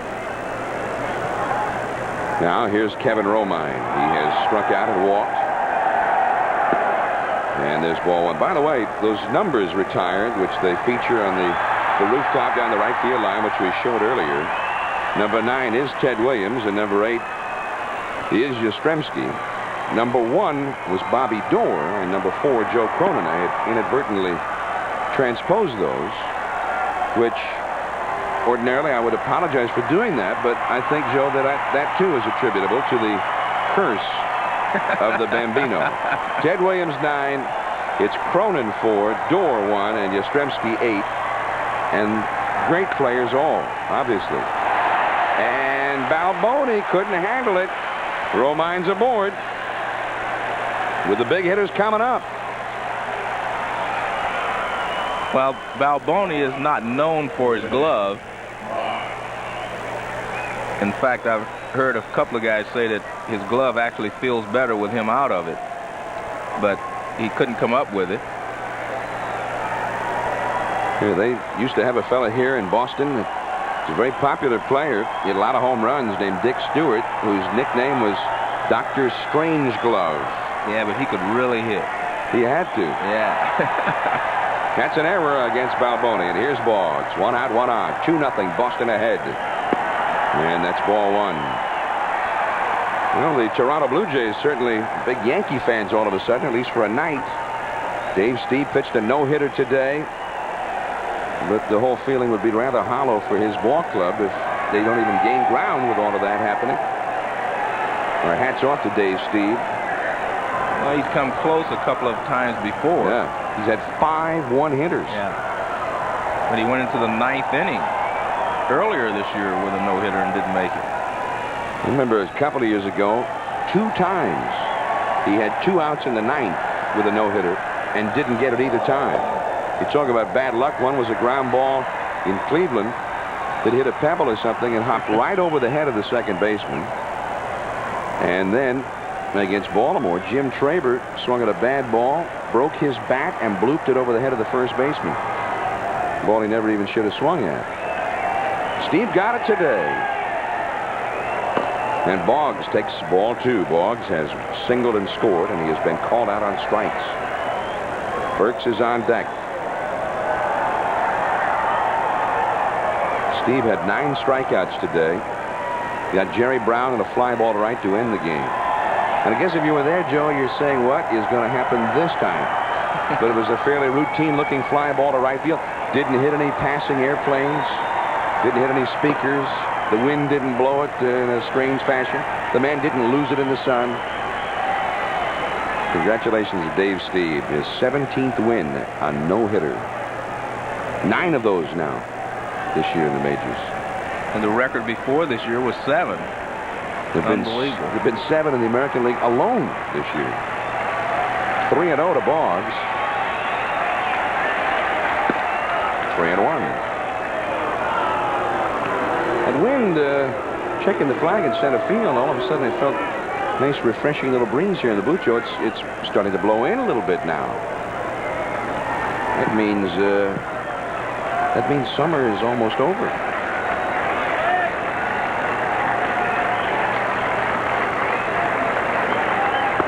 And Boggs draws the walk. So the Yankees, their own worst enemies here, an error by Balboni, and then a walk to Boggs. The Red Sox do not have any hits at all since the first inning. But they've had plenty of men reach base since then. It seems like more, but there have only been 3 base zone balls issued by Mike Witt. He's also hit a batter, but... And 2 errors behind it.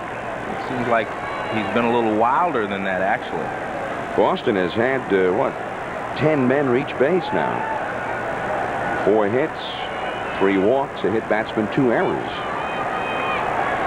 So they've had one threat after the other. Here's Burks. He singled home Boston's first run in the first inning, and he walked in the third. 2 on, 1 out.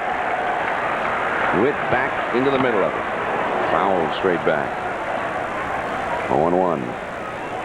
Here's the big flag out in center field. You can see the wind has now begun to blow into Fenway Park from left field. For years and years, when the Red Sox had all the sluggers and they'd hit 200 home runs a year, the lament was, come September, the wind changed, it cooled off, the wind blows in. They didn't reach that net above the wall anymore. This club, though, they haven't reached it very often with the wind blowing out. Maybe that's good. You know, it's taught them to play a little bit better team game. You know, they hit and run. They hit behind the runners. They move the runners along. In the past, they just waited for the big fly, waited for the home run. That is foul. Velarde was after it. Foul ball right past Rack Slider, the third base coach. Now Clark, the umpire over there. He booted it. 1 ball and 2 strikes to Ellis Burks. The Yankee bullpen's going to get busy again.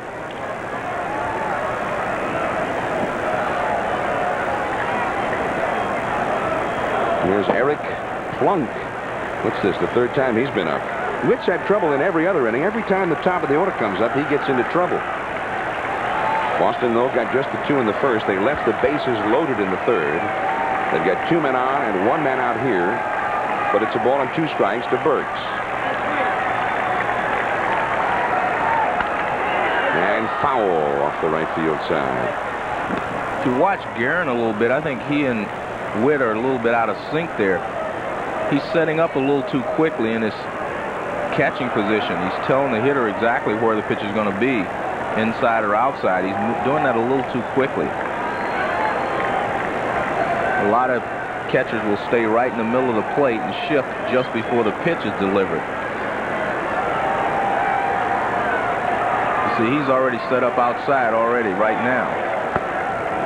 Curve is low. And I think that's a little too soon. But also what's happening is Witt is holding the ball a little longer. And that's why I say they may be a little bit out of sync. But if you're the catcher, you have to wait and shift at the last second. Because a runner at second base can give the sign of where the ball's going to be, the location that is. It's Romine. He's at second. Down the right field line, this one is going to be trouble. And it is in play. Rounding third is Romine. He'll score. And also heading home is Boggs. Safe! Burks ends up at third. 4-0 Boston.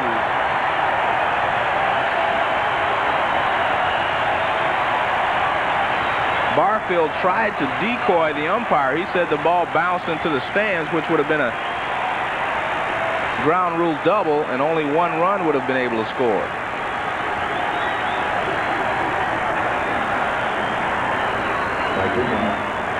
Well, that railing down there is a low one. Maybe we'll get a look at it here. Watch Barfield. He will immediately signal that the fan touched the ball. I'd have to get another look at that one. Fan certainly had a chance to touch it. Jerry Kraft, the umpire, immediately spread the palms flat. Greenwell takes ball one. No argument from Stump Merrill.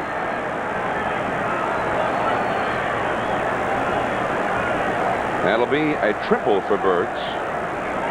That's the only hit of the inning. The Yankees have the infield in. 1 ball and no strikes. And it's a ball. Well, the Red Sox keep getting the threats, and Witt got out of the jam in the third, but not so here in the fifth. And Ellis Burks, well, this guy is a one-man wrecking crew. 3 more RBIs tonight for him already. He's at third. Greenwell with an RBI in this game, 1 for 2. That's fouled on the left field line, and hits the rooftop down there. 2-1 the count to Greenwell. It's a warm and very, very humid evening here in Boston. Greenwell, George Brett was his idol as a youngster. He's from Fort Myers, Florida. The Royals used to train there. Patterned himself after Brett as a youth. That's into center field. Playable for Kelly, but deep enough to score the fleet-footed Burks.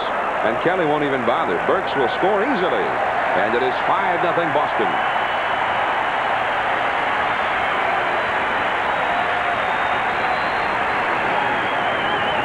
Between the two of them, they've driven in 5 runs. That's Ellis Burks and Mike Greenwell. 2 RBIs for Greenwell. Greenwell, of course, yesterday drove in 5 runs. He got 7 in 2 days. And Ellis Burks has well, he had he 4. gets 1 or 2 every day. Yeah. There's ball 1 to Brunansky. He was 2 for 3 yesterday and drove in 4, and he's driven in 3 today. Brunansky into right center. He broke his bat on it, but Kelly's going to get there. And that retires the side. 3 runs on only 1 hit for the Red Sox. A big error got it started. Boston 5, Yankees nothing.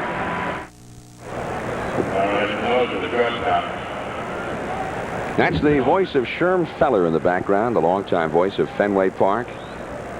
This is John Miller along with Joe Morgan. 5-0. The Red Sox are leading for Tom Bolton. He delivers ball 1 to... No, I beg your pardon. That was a strike, says John Hirschbeck. 0-1 the count to Espinosa. The 9th place hitter, flied out to right his first time. And it looks like this time as well. Brunansky, plenty of room out there. There is 1 away. Sherm Feller, in Yankee Stadium. They have the great Bob Shepard. Roberto Kelly. And appeal. Is Sherm? Wave, Sherm. Sherm is one of the most interesting characters you'll find in any ballpark. He's definitely a character from, say, a Damon Runyon novel from the old days. He was a songwriter. You know the song, Summertime, Summertime, Summertime? He wrote that song. And Sherm has made fortunes, and he's made a lot of people very happy over the years. Made more fortunes. He just a few years ago wrote a tribute to John Kennedy, a symphony which was performed here in Boston. The Boston Pops, the 4th of July, and the St. Louis Symphony performed it. Had its debut in Baltimore, the Baltimore Symphony. So that's what he does in his spare time, huh? Sherm wants to get the correct pronunciations. And one time they made a trade a number of years back for Vicente Romo and Sonny Siebert. Kelly, slow bouncer, Boggs, bare hand pickup, and he got it. What a play.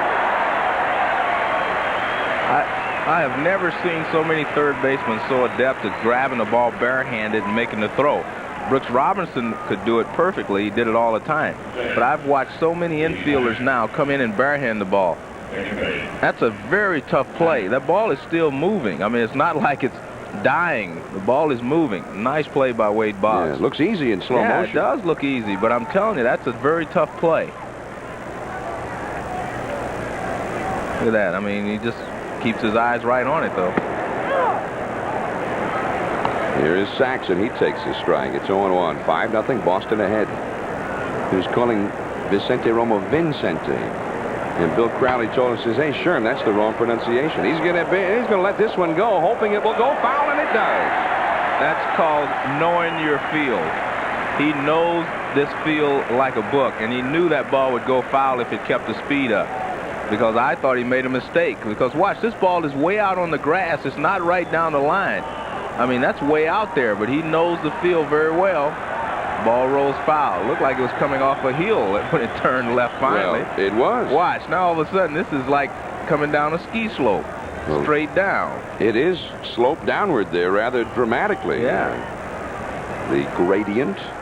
And they don't go for those infield hits here in Fenway Park. Well, I was going to say, maybe they don't have anybody that bunts. They don't have bunters, so they say, hey, we might as well make it impossible for anyone else to bunt. You see Joe Mooney keeps that grass well away from the foul line. If that grass had been right over next to the foul line, it still might have held. Gets off that grass. It's like almost like dropping off a cliff there. Foul off to the right. By the way, I was talking about Sherm and Vicente Romo. Saying, wasn't even that great a story, really. Sherm tells it, and the heck with it. 2 strikes to Sachs. He's 1 for 2. And right back to Bolton. Tom Bolton. Looks like Mel Parnell out there tonight. Trying for his 8th win, and he has a 5-run lead with which to work. 5-0 Boston. And Mike Witt to Mike Marshall. A curveball for a called strike. It is 5-0 Boston ahead. Last of the 6th inning. Top of the Boston batting order has done all the damage so far. Ellis Burks, the 4th place hitter, has driven in 3 runs, and Greenwell, the 5th place hitter, has driven in the other 2. Marshall takes the ball outside, and Jody Reed's he's the leadoff hitter. He's been on twice. The 2nd place hitter, Romine's been on twice. Boggs, the 3rd place hitter, he's been on twice. The top 3 men in the order have combined to get on base 6 times already, and those 3 have scored 4 of the runs. Ball 2, 2-1. 5-0 Boston ahead. The Oakland Athletics are here tomorrow night. Oakland, the winner today, and we will be here as well on ESPN, 7:30 Eastern Time. Marshall down the right field line, slicing foul. Just missed Pesky's pole down there, huh? Johnny Pesky. What a fine player he was back in the pre- and post-war years for the Red Sox until Jim Rice came along. Pesky was the fella who owned the Red Sox record for most consecutive 200-hit seasons. In those days, they called he and Dominic DiMaggio the table setters for the big sluggers like Ted Williams. And they had a lot of sluggers here for a long time. That is right into the Yankee dugout. 2-2, the count to Marshall. It scrambled him. Rick Cerrone hit the deck there. That's Kevin Moss, by the way. And he's got the bat, and Oscar Asokar, 2 of the top young talents of the Yankees. We're not seeing them tonight with the left-hander going. And he struck him out. Witt strikes out Marshall, who is 0 for 3 in this game. So the pennant race will come here tomorrow night. Maybe a look at the postseason, a sneak preview. Meanwhile, in the National League East, things are starting to really heat up now. The Mets swept the Giants 4 in a row at Shea. The first time they've done that in 11 years in New York from the Giants. The Pirates are winner today. They're a half game back of the Mets, and they will go head-to-head at Three Rivers Stadium, 7:30 Eastern, Wednesday, right here on ESPN. Gary Thorne will be there with Norm Hitzquist. Don't miss that one. And it'll be seen in Pittsburgh as well. Nice play by Velarde to get Tony Pena. Tony was safe on a Velarde error the last time. This time Velarde got him. 2 down. Louis Rivera. Here's, as Sherm calls him, The judge, Louis Rivera. Joe, when you played, I mean, did you hear things like that? When you played here in the 75 suit, you ever hear Sherm in the background? I didn't pay any attention to it. I was concentrating on what was going on the field. You know who heard those things? Reggie Jackson. When he retired, he made his final trip around the league. Reggie said he wanted to tape a Shermfeller in Boston announcing him and Bob Shepard in New York announcing him. And Reggie did great impressions of both of them. Reggie, of course, he was aware of everything on the field and off and otherwise. I think Reggie likes hearing his name sometimes. That's why I brought it up.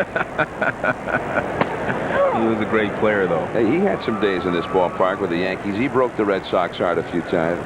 Red Sox hearts a few times, and Red Sox fans as well. These Yankees are a far cry from those Yankees. Yes. 2 strikes to Rivera, who has popped to third and grounded into a double play. 5-0, Boston ahead. I think the second most exciting thing I've ever seen on the baseball field was the night Reggie Jackson hit those 3 home runs in the World Series. That was like unbelievable for me to watch. The most exciting was us winning the World Series here in 1975 against the Red Sox, the Cincinnati Reds. Red Sox put out a record album with all the highlights of that season. The album ended with Game 6 of that World Series. Interesting. Every time I come here, I see an image of Carlton Fisk standing at home plate waving the ball fair in the 6th game, and I remember Dwight Evans taking a home run away from me in right field. So, yeah. Well, you know why they call that area out in right field Death Valley. Yeah, now I do, yeah. Yastrzemski, Fred Lynn, now Mike Greenwell. You hit it into straightaway right field. You have to crush it to get out of here, as you learned, much to your chagrin. But I didn't know they had that great Gold Glove player out there either. What was that, the 11th inning? 11th inning, and then in the bottom of the 11th, Carlton Fisk hit a home run. What a turnaround. It was a great game, though. Velarde near third. And the Red Sox go out quickly and quietly. It's been every other inning. We'll see the top of the Boston batting order in the 7th again. 5-0 Red Sox.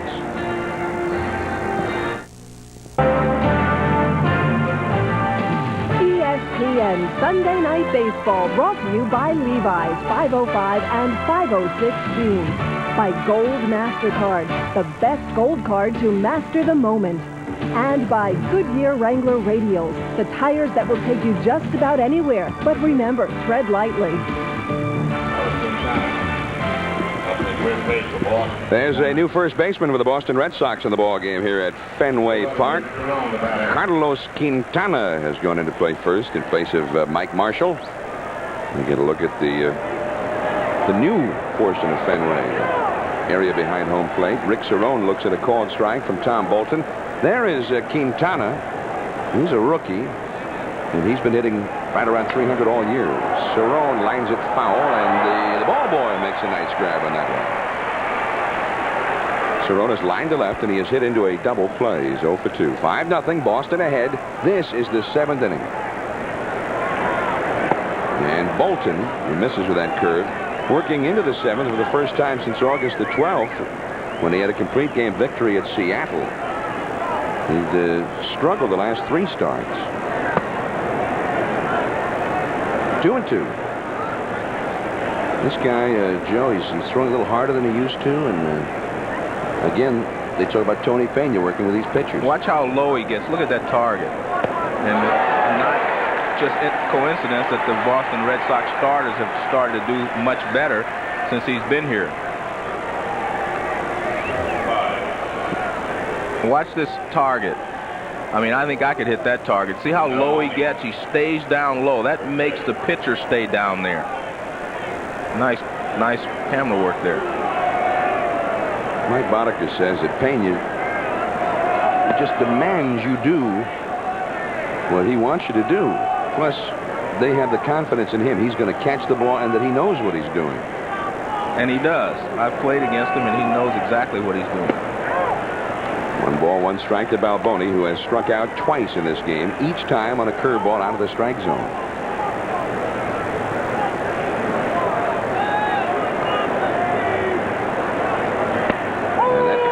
In the strike zone. 1 ball and 2 strikes. Balboni can't win. He swings at him when they're out of the strike zone, and then he takes them when they're in the strike zone. But just watch where all these pitches are. Everything's down. And you see how low Tony Pena is, and he gives him the glove right there. That's a fastball for a base hit, but only 1 base for Balboni. Fenway Park taking away again. That's a double almost anywhere else. But that railing right behind third base here in Fenway. Closest to third base grandstand in the majors. Well, Bolton wants to come way inside with a fastball, and he gets a little bit too much of the plate, and Balboni turns on it and pulls it inside the third base line. And as you mentioned, that is normally a double in any ballpark, but Fenway Park. Fenway Park opened in 1912, the very same day that Tiger Stadium opened. Here's Barfield outside. But after they sold Ruth and traded away a number of their other top stars in the 20s, this franchise fell into disrepair, and so did this ballpark. They had no money. It was a bad club every year. Barfield takes a strike. Nice pitch in the outside. And that left field grandstand that we just looked at burned to the ground in the mid-20s. It was a wooden grandstand at that time. And they had so little money that they just let it sit. Guys could run in behind the charred remains of that and catch balls down in that left field corner. And this place was literally a laughing stock. They not only did not rebuild the left field grandstand, they left the burned remains of the old grandstand out there. Didn't even clean it up.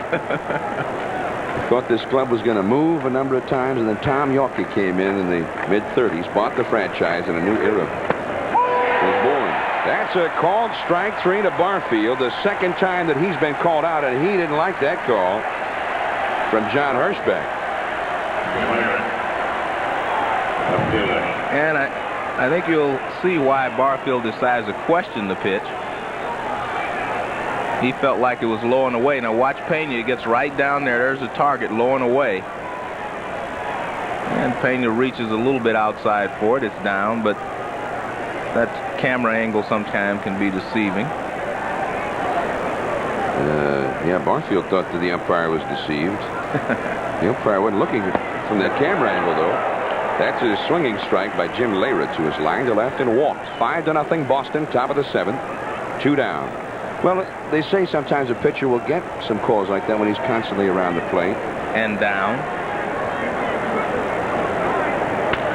Right back to Bolton. That was virtually the same pitch with which he struck out Barfield, down and away. Tom Bolton has shut out the Yankees through 7, and he's bringing in some great memories of fine left-handers of the past. There's some happy Red Sox fans at Fenway Park. The Sox are in the pennant race, and they're leading the Yankees 5-0, going for the sweep tonight and for the 10th consecutive victory overall. And the top of the order's up again, which means trouble for Mike Witt. At least it has meant that earlier. Jody Reed, he led off the first with a single. That was a 2-run rally. He was hit by a pitch leading off the third. They got the bases loaded but didn't score. And he struck out in the 5th, but they went ahead and scored 3 runs without him. And it's a ball and a strike. 5-0 the score here. Boston ahead. Very rarely will you have a leadoff man lead off, 4 straight times in a ball game. If you get him to do it twice, you're lucky as a team. Truly the leadoff man tonight. Of course, Luis Rivera has had to cooperate by making the last out in 3 different innings, including a double play ball. Jody Reed. It was Joe Morgan, not you, Joe, not my Joe. Manager Morgan. Yeah. He was the man who put Reed out there every day. Strike 3 called. And it's paid off well for Reed and for manager Joe Morgan. Fenway Park, there's the old hand-operated scoreboard on the left field wall here. You see today's scores, the pitchers of record. And then look at those little dashes. Yeah, that's some Morse code. And the initials of Thomas A. Yawkey and his wife, Mrs. Jean Yawkey. And there's Mrs. Yawkey on the right, the owner of the Red Sox. And she's been around Red Sox baseball, Joe, since the mid-1930s. And a very avid Red Sox fan and cares very deeply about this ball club. There are not many owners in baseball who have that kind of connection for that long a period of time any longer. The Yawkey family, Mr. and Mrs. Yawkey. Mr. Yawkey, very much missed here in Boston. It would be hard-pressed to find anybody who's ever played for the Red Sox in his ownership period who doesn't remember him fondly.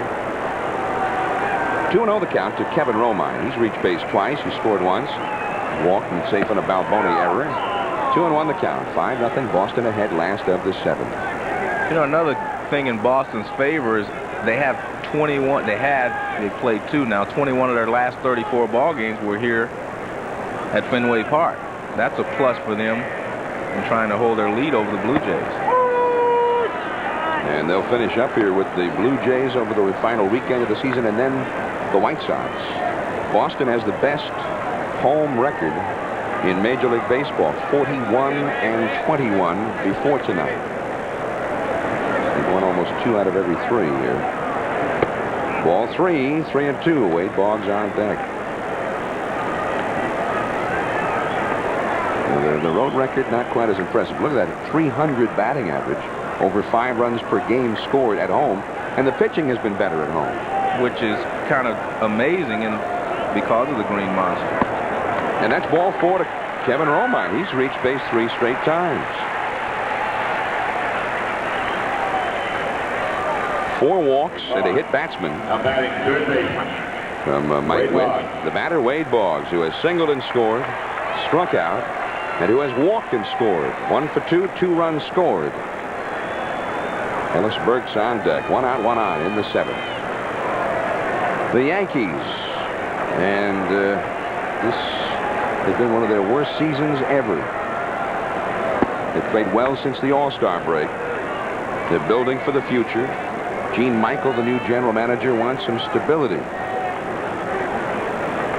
And they're hopeful that it'll happen in a short time. They point to the Orioles of last year, the White Sox of this year. Merrill has said, hey, there's no reason it couldn't happen here in a year or 2. But they have some major repairs to make. There's Plunk up in the bullpen again.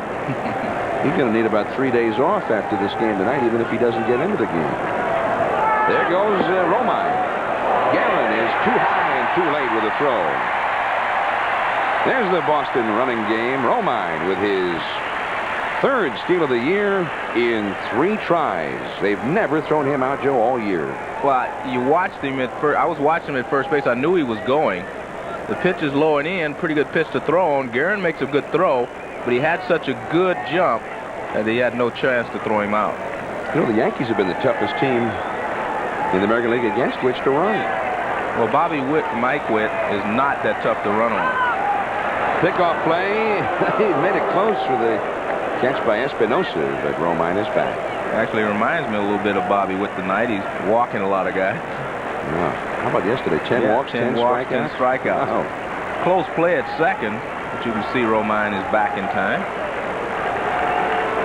Yankees actually have been the toughest team in the majors to get a stolen base against.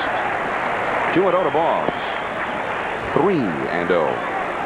The man on deck is a right-handed hitter. First base is open, but Ellis Burks is not just any right-handed hitter these days. Tonight, 2 for 2 with a walk, a single, and a triple, and 3 batted in. And these guys at the top keep getting on base for him. 3-0 to Boggs. And ball 4. Back-to-back walks issued by Witt. He's now thrown 127 pitches in the game, and here comes Stump Merrill. He's got Plunk ready. Plunk has been ready. He may be past ready. Yeah. He's overdone. But I think we're going to see him. And Plunk is anticipating that he's coming in. Yes, he is. He agrees with you, Joe. 5-0 the score. Stump Merrill. You know, he's a Yankee manager. He's from New England. He's bringing Plunk in. I asked him if he grew up a Red Sox fan. He said, no way. I was a Braves fan, the old Boston Braves. I said, well, see, the Braves last year was 52. How old were you when they left? And he said, 7. But I followed them when they were in Milwaukee, too. 5-0. We'll be back. Eric Plunk takes center stage in relief of Mike Witt, inheriting a 5-0 deficit. Plunk 5-2, and Mike Witt, he had no problems, Joe, in the even-numbered innings, but those odd-numbered innings in the top of the order coming up were his undoing. Yeah, and he had a real problem getting Ellis Burks out and Mike Greenwell with runners on base. That was his problem. He couldn't get those guys out with men in scoring position. Speaking of which, yeah, 2 runners on base, and here's Ellis Burks, just the man the Red Sox want to have up there these days. In his last 13 games, including tonight, he is hitting .460, 6 homers, and 16 batted in. He's had 7 RBIs in the last 2 days alone. And there's an RBI or 2 out there right now. Ball 1 from Plunk. We had an interesting conversation before the game, Ellis Burks and myself. And he was telling me that now he thinks he's convinced people that he's not injury prone. You know, you've had a lot of injuries this first couple of years and so forth and so on. And a lot of people started to believe maybe he was fragile. And that's a curse for a baseball player. The curse of the Bambino? That's a swinging strike, 1-1. I don't think he was thinking of that, but he felt like now he's proven that he can play every day and that he's healthy. And my answer to him was, Ellis, guys that do not play hard do not get hurt. If you don't play hard, you don't get hurt. If you don't run out singles and try to stretch them into doubles, if you do not try to take the extra base, you're not going to get hurt very often. Hey, ask George Brett about that. Yeah, the guys who play hard are the ones who end up getting hurt. 1-1 the count. Off the fists, foul, and back out of play. 1-2 to Burks. There are the runners over at second base. Kevin Romine at first base. Wade Boggs. Each of them has been on base 3 times in this game. Burks in his last 8 games, even more devastating. 16 for 30. Ellis Burks. The Boston team batting average coming to this game, .276, which is the best in the majors by far. 2 on, 1 out. 5-0 Boston. Ooh. And Burks will not be allowed to reach first base, but the other runners advance on strike 3. Burks ran up the line just to make sure, but he was not allowed in that situation with only 1 out to run. But down to third goes Romine, and over to second goes Boggs, and even Burks can't hit everything when he's swinging a wild one like that. Well, Plunk's fastball really tails back in, but you see Guerin is set up outside. Burks probably thinks the ball is going to be outside again. Now you can see the ball is inside, and he can't hold up. So maybe he was peeking on Guerin.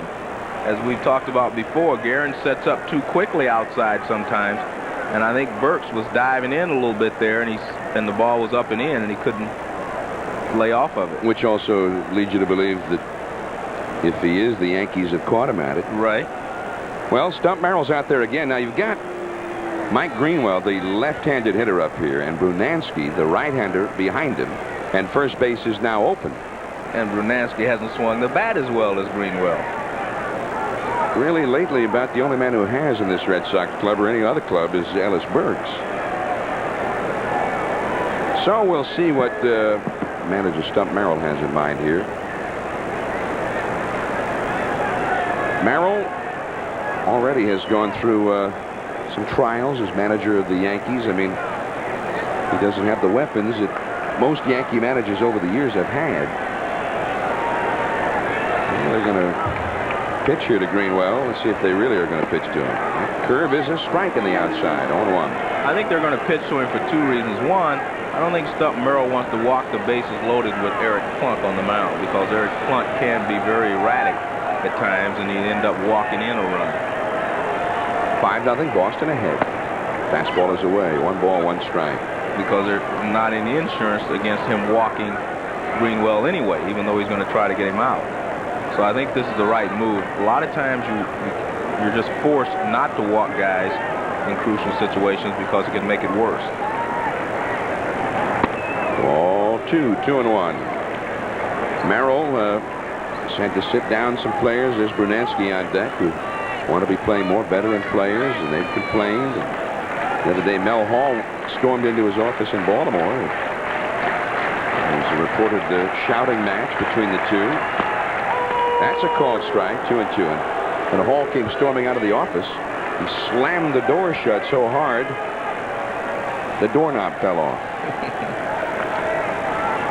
Stump said, what happened in here is a family matter. And that's the way it should be. Stump says the one virtue he feels he has to offer at this point, above all else, it's most important, patience. And they're going to need it. He has needed it. Well, when I talked to Steve Sachs about Merrill Stump, I think the best thing and the first thing he said is he's like a blue-collar worker. His only concern is baseball. He's really a baseball man. As Stump, I'm sorry, there's Stump. But he is just a baseball person. He doesn't have any other concerns. He's not worried about off-the-field things. And it is 3-2 now to Greenwell. Greenwell has a run-scoring single. He's hit into a force play, and he's hit a sacrifice fly, 1 for 2. 2 batted in. Both he and Burks with 7 RBIs the last 2 days. 2 of them have driven in almost 5 times as many runs as the Yankees have scored the whole series. Right center field, headed for the triangle. What a shot! And this one to the deepest part of the ballpark. It will be an automatic 2-base hit. Too bad. That is an easy triple, but it left the field, and Greenwell will have to go back to second. I talked to Mike before the ball game about his inside the park home run the other day. I think he felt like he might have a shot at another inside the ballpark home run right there, and that's why he was running so hard. Well, he gets the 2 RBIs. Well, he's still at third base. It's a curveball that hangs in the middle of the plate, and he really drives it into right center field, and the ball bounces up against the bullpen and bounces into the seats. But what the umpires are saying is that the fan reached over and caught it, then maybe it would not have gone into the seats. Okay, if it doesn't go into the seats, then it's up to the umpires to decide if he could have made a triple. And there was no doubt he would have got a triple out of it. The question is, was it fan interference, or was it just an automatic double? If it bounces Merrill is arguing the point with Al Clark. If it bounces into the stands, it's an automatic 2-base hit. But if there's fan interference, the umpires can award the runner as far as they thought that he would have gotten had the fan not interfered. Well, you could see those arms over the railing, Joe, but you could also see there in slow motion that it clearly was an automatic double, not fan interference. But the umpires saw those arms, and they rule fan interference, and it is a triple for Greenwell. So take it all back. He gets the triple. There's a ball too low to Brunansky. So Greenwell has 4 RBIs in the game, 9 in 2 games. He's got 65 for the year now. He's only been healthy. He's only been a complete Mike Greenwell with that bad ankle for what, 6 weeks? Well, he's still turning in a great season. Well, he says that new invention by Mike Cobb's son is really working. But Mickey Cobb over at Kansas City, the trainer. 1-2 to Brunansky, who is 0 for 3. There it is on his left ankle. He was having trouble pushing off on that back foot. He's a left-handed hitter, so that was his power leg, and he was having problem putting a lot of pressure on it when he was swinging earlier. That was accounting for the fact for his lack of power. Now that his leg is stable again, he can turn on the ball as he did there. He got him looking, and that's the inning. But Mike Greenwell gets the 2-run, 2-out triple. And Ian Burks leading the Yankees 7-0. Back at Fenway Park, the Rolaids relief break. You can see Bobby Thigpen with a slight lead over Eckersley. 46 saves, tying Dave Righetti's all-time record. He did it yesterday in Anaheim. Dennis Eckersley 3-2 with 40 saves, only 2 blown. In the National League, Franco and Myers, the 2 relievers who were traded for each other over the winter. Franco, though, with a rather hefty margin in the Rolaids standings. Here we go to the 8th inning. Tom Bolton to Velarde. Headed for that triangle again. Burks, and he can't quite get there. He got there but couldn't hold it. And it's 2 bases for Velarde. The ball bouncing into the bullpen. And we're going to get another argument here. Bucky Showalter, the third base coach, goes out to talk to Al Clark, and Stump Merrill's going to come out as well. It'll be a double for Velarde. Well, Stump wants to know the reason this is not, you know, as much as he thought he might get. But see, this is not an umpire's discretion here, or even a judgment. It hit off of Burks. It bounced over the wall. That's a rule book double. Well, what he's saying is that the ball hit him first and then went over the fence. That's what he's saying. So what he's basically trying to say is that Burks knocked the ball over the fence, so he should be able to keep running. That's what Stump is. If it had hit Burks and bounced over the fence without hitting the ground, he'd be right. It'd be a home run. Right. But it hit the ground after it hit Burks. Yeah, but that's still what he doesn't. That's what he's arguing. He's arguing that because the ball hit his glove, it bounced over the fence. He's not arguing that it didn't go over, but he's saying it would not have gone over had it not hit Burks' glove. Well, I mean, he's right, but also he's wrong. Al Clark trying to explain it to him. Stump trying to explain it to Al Clark. I don't think we're going to have a meeting of the minds on this one. No, because Stump is going to lose the argument when he says it's the same play, because it is not.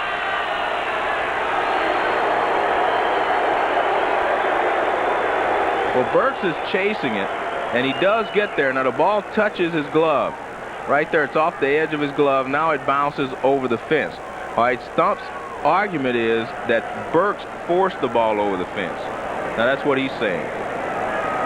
So he's telling the umpires to use their discretion again and say that the ball, you know, that maybe he would have gotten a triple out of it.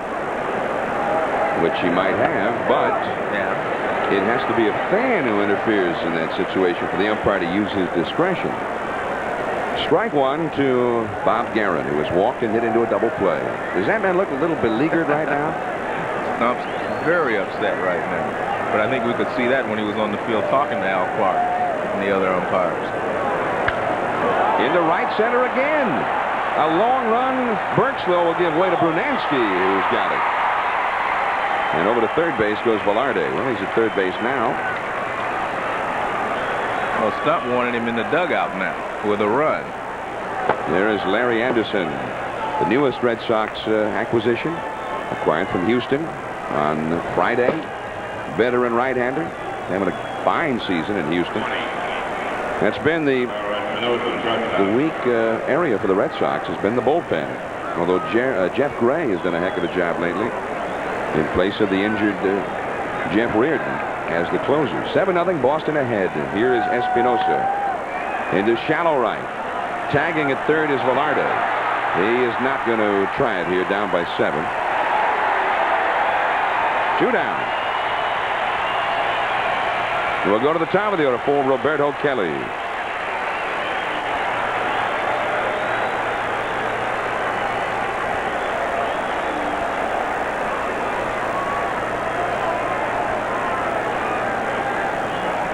We're in the 8th inning. In this 3-game series, if you're wondering about Stump Merrill being so put upon right now, the composite score of this 3-game series is Boston 29, Yankees 4. I guess that will upset you a little bit if you're the manager. That's a bad 3 days. And they had been playing real well. Through this past Wednesday, they'd won 10 out of 13. They'd knocked off Toronto, helping Boston at Yankee Stadium. Taken 3 from them. They'd won 3 in a row in Baltimore earlier this week. And now they come to Boston, their hated rival, and they're just getting clobbered. Red Sox, by the way, one day many years ago, won a ball game, one single ball game, 29-4, which is a record. It's a ball to Kelly. Kelly is 0 for 3 in this game. Boggs made a heck of a play, that barehanded pickup back in the 6th inning to rob Kelly of a would-be infield hit. You know, Boston got 4 hits in the 1st inning in this game. They've had only 2 hits since then. One, a 2-run triple by Burks. The other, a 2-run triple by Greenwell. They have taken Yankee walks and errors, and they've turned it into runs. The curve fouled away. The Boston starting pitchers, that's the best ERA by any group of starters in the American League. It's very impressive. But the relievers, that's been another story. So they acquired Larry Anderson. There you see in the bullpen, because he is a reliever and he's a good setup man. Well, Bolton's shutout should be intact. Stump Merrill doesn't think so. One hit, one left, and Bolton will take a 4-hitter into the 9th inning. 7-0 Boston. Last of the 8th coming up.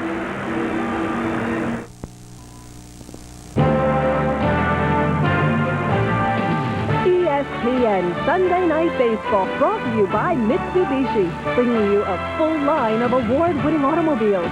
See them all at your Mitsubishi Motors dealers. By Busch Beer, head for the mountains of Busch. And by First Brands Corporation, makers of STP oil treatment.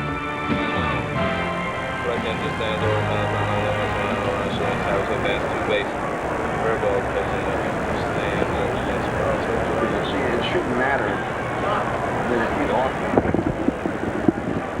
Here we go to the last of the 8th inning. Joe and I are busily looking through the record, the rule book here, and trying to give Stump Merrill every benefit of the doubt. Rule 609. And section F says any fair ball which either before or after touching the ground passes through or under a fence or through or under a scoreboard, so on and so forth, 2 bases. A fair ball after touching the ground bounds into the stands, that's 2 bases. And they're saying even though it hit off Burks, it bounced up and over the fence for 2 bases. Any bounding fair ball is deflected by the fielder into the stands. That's 2 bases, but that wasn't a bounding ball. It was off the glove before it bounced. We got a new pitcher, by the way. That's Greg Cadaret and Glee Guterman. I beg your pardon. Guterman, and Quintana is quickly retired in his first at bat. There's Guterman, 6 feet 8 inches tall, the 3rd Yankee pitcher of the game. The batter is Tony Pena. 7-0 Boston. Well, I don't think you can't find that rule that would cover that particular play. I basically believe it's. But I think it's section E, a fair ball after touching the ground. I mean, the ball touched the ground and bounced over. It doesn't say that it has to not touch a fielder first. It hit the fielder, bounced over, right? Well, yeah. Doesn't say that's an exception. Strike 1 to Pena. Over the mound. Espinosa. Good arm. 2 down. The storyline, the Budweiser storyline of tonight's ball game. Let's have a look. A whole lot of Burks and Greenwell at bat, and too much Tom Bolton on the mound as far as the Yankees are concerned. Burks and Greenwell have accounted for all 7 RBIs and 16 the last 2 games, and Bolton has 8 innings of a shutout going. Here is Rivera, who's 0 for 3. Strike 1 from Guterman. Guterman has had a fine season for the Yankees. 9 and 4 out of the bullpen. 2.72 ERA. Espinosa plays a bad hop cleanly and then flips it over to first to get Rivera. One shortstop trying to impress the other, perhaps. We go to the 9th inning. Sachs, Cerrone, and Balboni coming up. 7-0 Boston. 28-year-old left-handed Tom Bolton now. Will he get the shutout? We'll find out. He's got to face Sachs, Cerrone, and Balboni, the numbers 2, 3, and 4 hitters in the Boston batting order. He is leading 7-0. The Red Sox, with that 7-run lead, are on the verge of their 10th consecutive victory. As the hottest team in the league, with Oakland, the world champions, coming in tomorrow night. Ball 1 to Sachs, who is 1 for 3. Bolton, last time he had this many shutout innings was July 17th against Minnesota. He went 8+ shutout innings and won that game 1-0 at Fenway Park. That's down the left field line. Base hit. Greenwell will play the carom. and Sachs is going to hold on. And again, Fenway Park, the wall, so close. Ordinarily double most anywhere else, and it's a single. Sachs' second hit. Well, I think if the score wasn't out of hand, I think Steve Sachs probably would have tried to stretch that into a double. But his run doesn't mean a lot, so he plays it safe and holds it first with a single. Here's Rick Cerrone. By the way, we want to send along all of our best wishes and prayers to Al Bumbry, the B, fine big league player, now the first base coach for the Red Sox. There's a ball to Cerrone. Bumbry not here tonight. He's got an illness in the family. He's going home to Virginia to be with his mom. And again, all the best to you, Al, and I hope everything's going to be all right. I missed him when I came in today. I was looking for him, and I didn't see him around. So we do hope that his mother gets over her illness soon and he can get back to baseball. Al Bumbry, who certainly brings out the joy in baseball. He loved to play it. He loves to be around it. He was a great goodwill ambassador with the Baltimore Orioles. He'd go anywhere and everywhere all winter long to speak to baseball fans in the Baltimore, Washington, Virginia, Pennsylvania area. Great baseball ambassador. Tom Bolton, on opening day this year, his son Kevin was born. Perhaps that was an omen. He stayed home for a while. He didn't really do hardly any pitching at all for 2 months. Now look at him in the pennant race, and with the possibility of a shutout here on our Sunday night telecast, coast to coast. Bolton has pitched very well, almost invariably this year, but he has never, at the big league level, pitched a shutout for 9 innings. There's a base hit. He has not yet done it tonight either. And the Yankees have 2 men on with nobody out. And here comes the manager, Joe Morgan. He's got the bullpen ready. Jeff Gray is up out there. No, that's Anderson, the newcomer. I beg your pardon. The game were tighter, I imagine we'd see Gray. Well, Anderson's going to come in, and Fenway Park is already saluting him. Or are they saluting Bolton?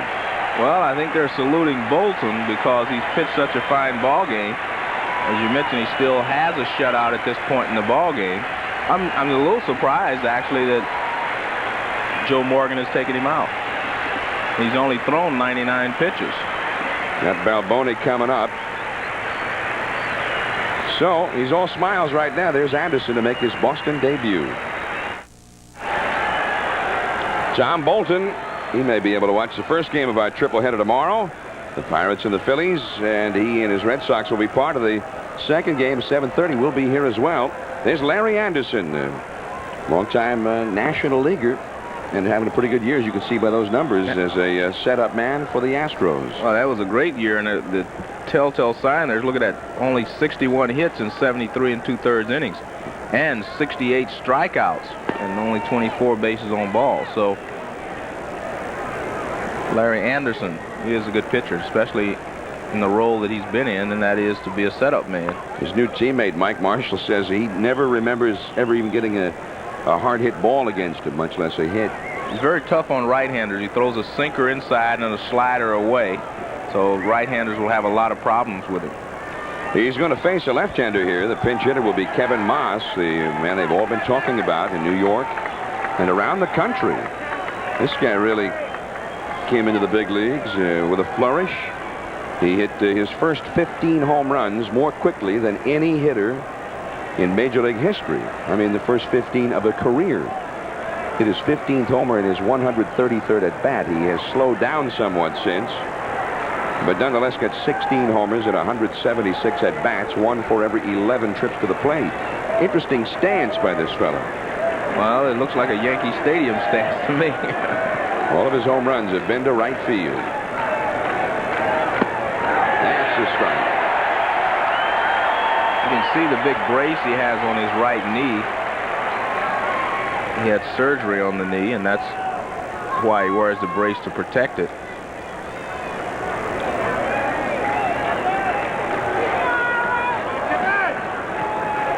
Really crowds that plate deep in the box. 2 on, nobody out. And that's called strike 2. Barfield, a right-handed hitter, is on deck. There's Sachs at second. Cerrone at first. It is 7-0. Joe, I know you're a little surprised that Joe Morgan, the manager, didn't stay with his left-handed Bolton a little bit longer with the shutout going. Yes, I felt, I was thinking he might stay one more hitter at least. If it was 3-0, 4-0, okay, but 7-0, I just felt like he would probably give him one more hitter, but he decided not to. 2-strike pitch, and he misses with the ball. 1-2. Could be that he wanted to get Larry Anderson some work. Since he hasn't thrown for a couple of days. Anderson had not pitched for like 3 or 4 days before he came over, and then getting ready to leave Houston to get here, he hadn't pitched for a day. So he probably wanted to get him in a ball game as quickly as possible and get him some work. Anderson got about an hour and a half of sleep during the night, getting here from Houston in time for yesterday's game, and he went out and immediately threw in the bullpen to get some work in. That one, did it hit Moss? Yes. Yes, it did. And the bases are loaded. Well, that's not what he had in mind with 2 strikes on Kevin Moss. When Anderson throws his fastball to a left-hander, he tries to come inside. And this one is a little too far inside. And it gets Moss on the left arm. So he can't get his arm out of the way. He starts in after the ball, and then he can't get back out of the way. Well, the bases are loaded for the Yankees now. All of a sudden, they've got a chance to do some damage here with Jesse Barfield, their leading home run and RBI man, at the plate. And the Red Sox bullpen is getting busy. Swing and a miss, strike 1. Now, right-handed hitters last year in the National League, and there you see Rob Murphy, the left-hander, and Jeff Gray, the right-hander. Right-handed hitters had a collective batting average of 143 last year and 179 this year against Anderson. Well, he keeps the slider down and away right there. And then he will throw the fastball off the plate inside to the right-handers to keep them honest, and then he goes back away. So this is the first time Barfield has seen Anderson probably, and that is tough in itself, because you do not know exactly how much that slider breaks until you step up to the plate. Barfield has struck out twice and flying to shallow left. Struck out looking 2 different times. Sachs at third, Cerrone at second, Moss at first. The infield double play depth. Struck him out. 1 away. Leyritz is due up, a right-handed hitter, but Matt Noakes is going to the bat rack, a left-handed hitter in the Yankee dugout. But he is coming out on deck. It's going to be Leyritz to bat here, the rookie right-handed hitter, against Anderson. And you will see the same combination of pitches to Leyritz. And there's a question of whether Leyritz learned anything watching Anderson pitch to Barfield, because he throws the slider, and he mixes in a fastball every once in a while. Same pitch. I mean, that's the way he pitches all right-handers, so you might as well get ready for it. But I think the key there is it starts in the strike zone and breaks out of the strike zone. You have to be more patient with a guy like Larry Anderson than you do anyone else you're going to see. The infield, right side. Double play depth here. Double play will end it. 1 out, bases loaded. That time he took it. First time. That's what you have to do. 1 ball, 1 strike. Don't forget, right after the ball game, stay tuned for Sports Center. All of the day's highlights. Another look at Dave Steve's no-hitter today. 1-1 the count. That will go back out of play. Foul off to the right. Quintana gave chase, but it's well back out of play. Also, an exclusive conversation with the Commissioner of Baseball, Fay Vincent. U.S. Open tennis highlights. Mack is back. McEnroe won in 5 sets. Martina Navratilova lost. Another a lot of upsets here. Yeah. 1-2 the count to Leyritz. 3 men on, 1 man out. The slider, and he just got a piece of it. Leyritz is a tough out. His first major league at bat was in the 9th inning against the Baltimore closer, Greg Olson. And he battled him, and Olson's got a great curveball. Leyritz finally hit a curveball in the left field to drive in the tying run of the game. That was his major league debut. Most impressive. Unfortunately, in the next inning, the 10th inning, he made a throwing error that allowed the winning run to score. If you handle Greg Olson's curveball, you can handle a curveball. I was trying to handle the slider of Anderson. And that's in play. It'll get a run home. And he's out. He went out of the baseline. But scoring is sacked, so it is 7-1. Leyritz gets the RBI. Trying to fight that one off, but the ball went into play. Sachs is home. 7-1. Down to third goes Cerrone. Over to second goes Moss. Charge that run to Bolton. Now Matt Noakes will pinch hit, the veteran left-handed hitter. He's done well. He's got 2 pinch hit home runs this year. 5 for 15 as a pinch hitter. Another guy would figure to be able to find that porch at Yankee Stadium. Former Tiger. Matt hit 34 home runs in 1987 with the Tigers, but injuries and various and sundry other items have kept him from duplicating that since. Runners at second and third. Base hit could mean a couple. The infield deep. Strike. The only thing Larry Anderson does for a left-hander is he moves the slider to the outside corner. On the right-hander, he hits the other corner, which is the outside corner to the right-hander. He pitches everyone just about the same way. The breaking ball away from you. Stump Merrill looked like he was saying, Joe, looked like he was saying, hey, tell me about it. Don't I know? There's Moss at second. Strike 2 on the outside. And Fenway Park now, 35,458. Almost 2,000 above capacity. Standing room only, and everybody standing now at Fenway. But one fan has come running out onto the field, and the Fenway security forces will have to go after him. 7-1, Boston ahead. We're in the 9th inning. And tomorrow night, we'll be back here at 7:30. Obviously, the Yankees no match for this Boston club, about to win its 10th in a row. But the Oakland A's, that's a different story. The best record in baseball, the world champions of baseball, and until proven otherwise, just the best team in baseball. And with Henderson, Canseco, McGuire, and now McGee and Baines. We'll be here tomorrow night. All right, ready to go. The 2-strike pitch. 1-2. Noakes pinch hitting for Velarde in the 9th inning. Bob Guerin on deck.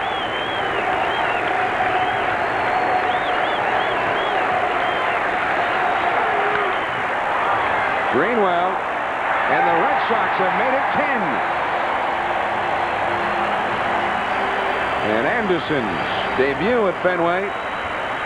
This is just what they were hoping to see for the veteran right-hander. He hit the first batter, but then he settled in.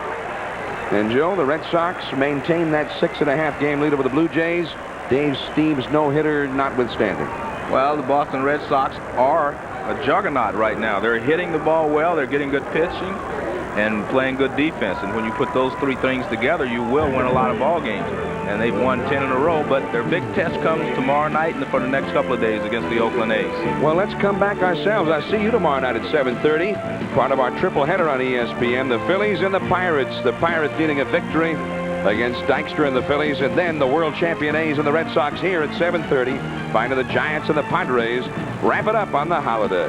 John Miller for Joe Morgan. Stay tuned. Sports Center is next. The final from Fenway. Boston 7 and the Yankees 1. Good night, everyone.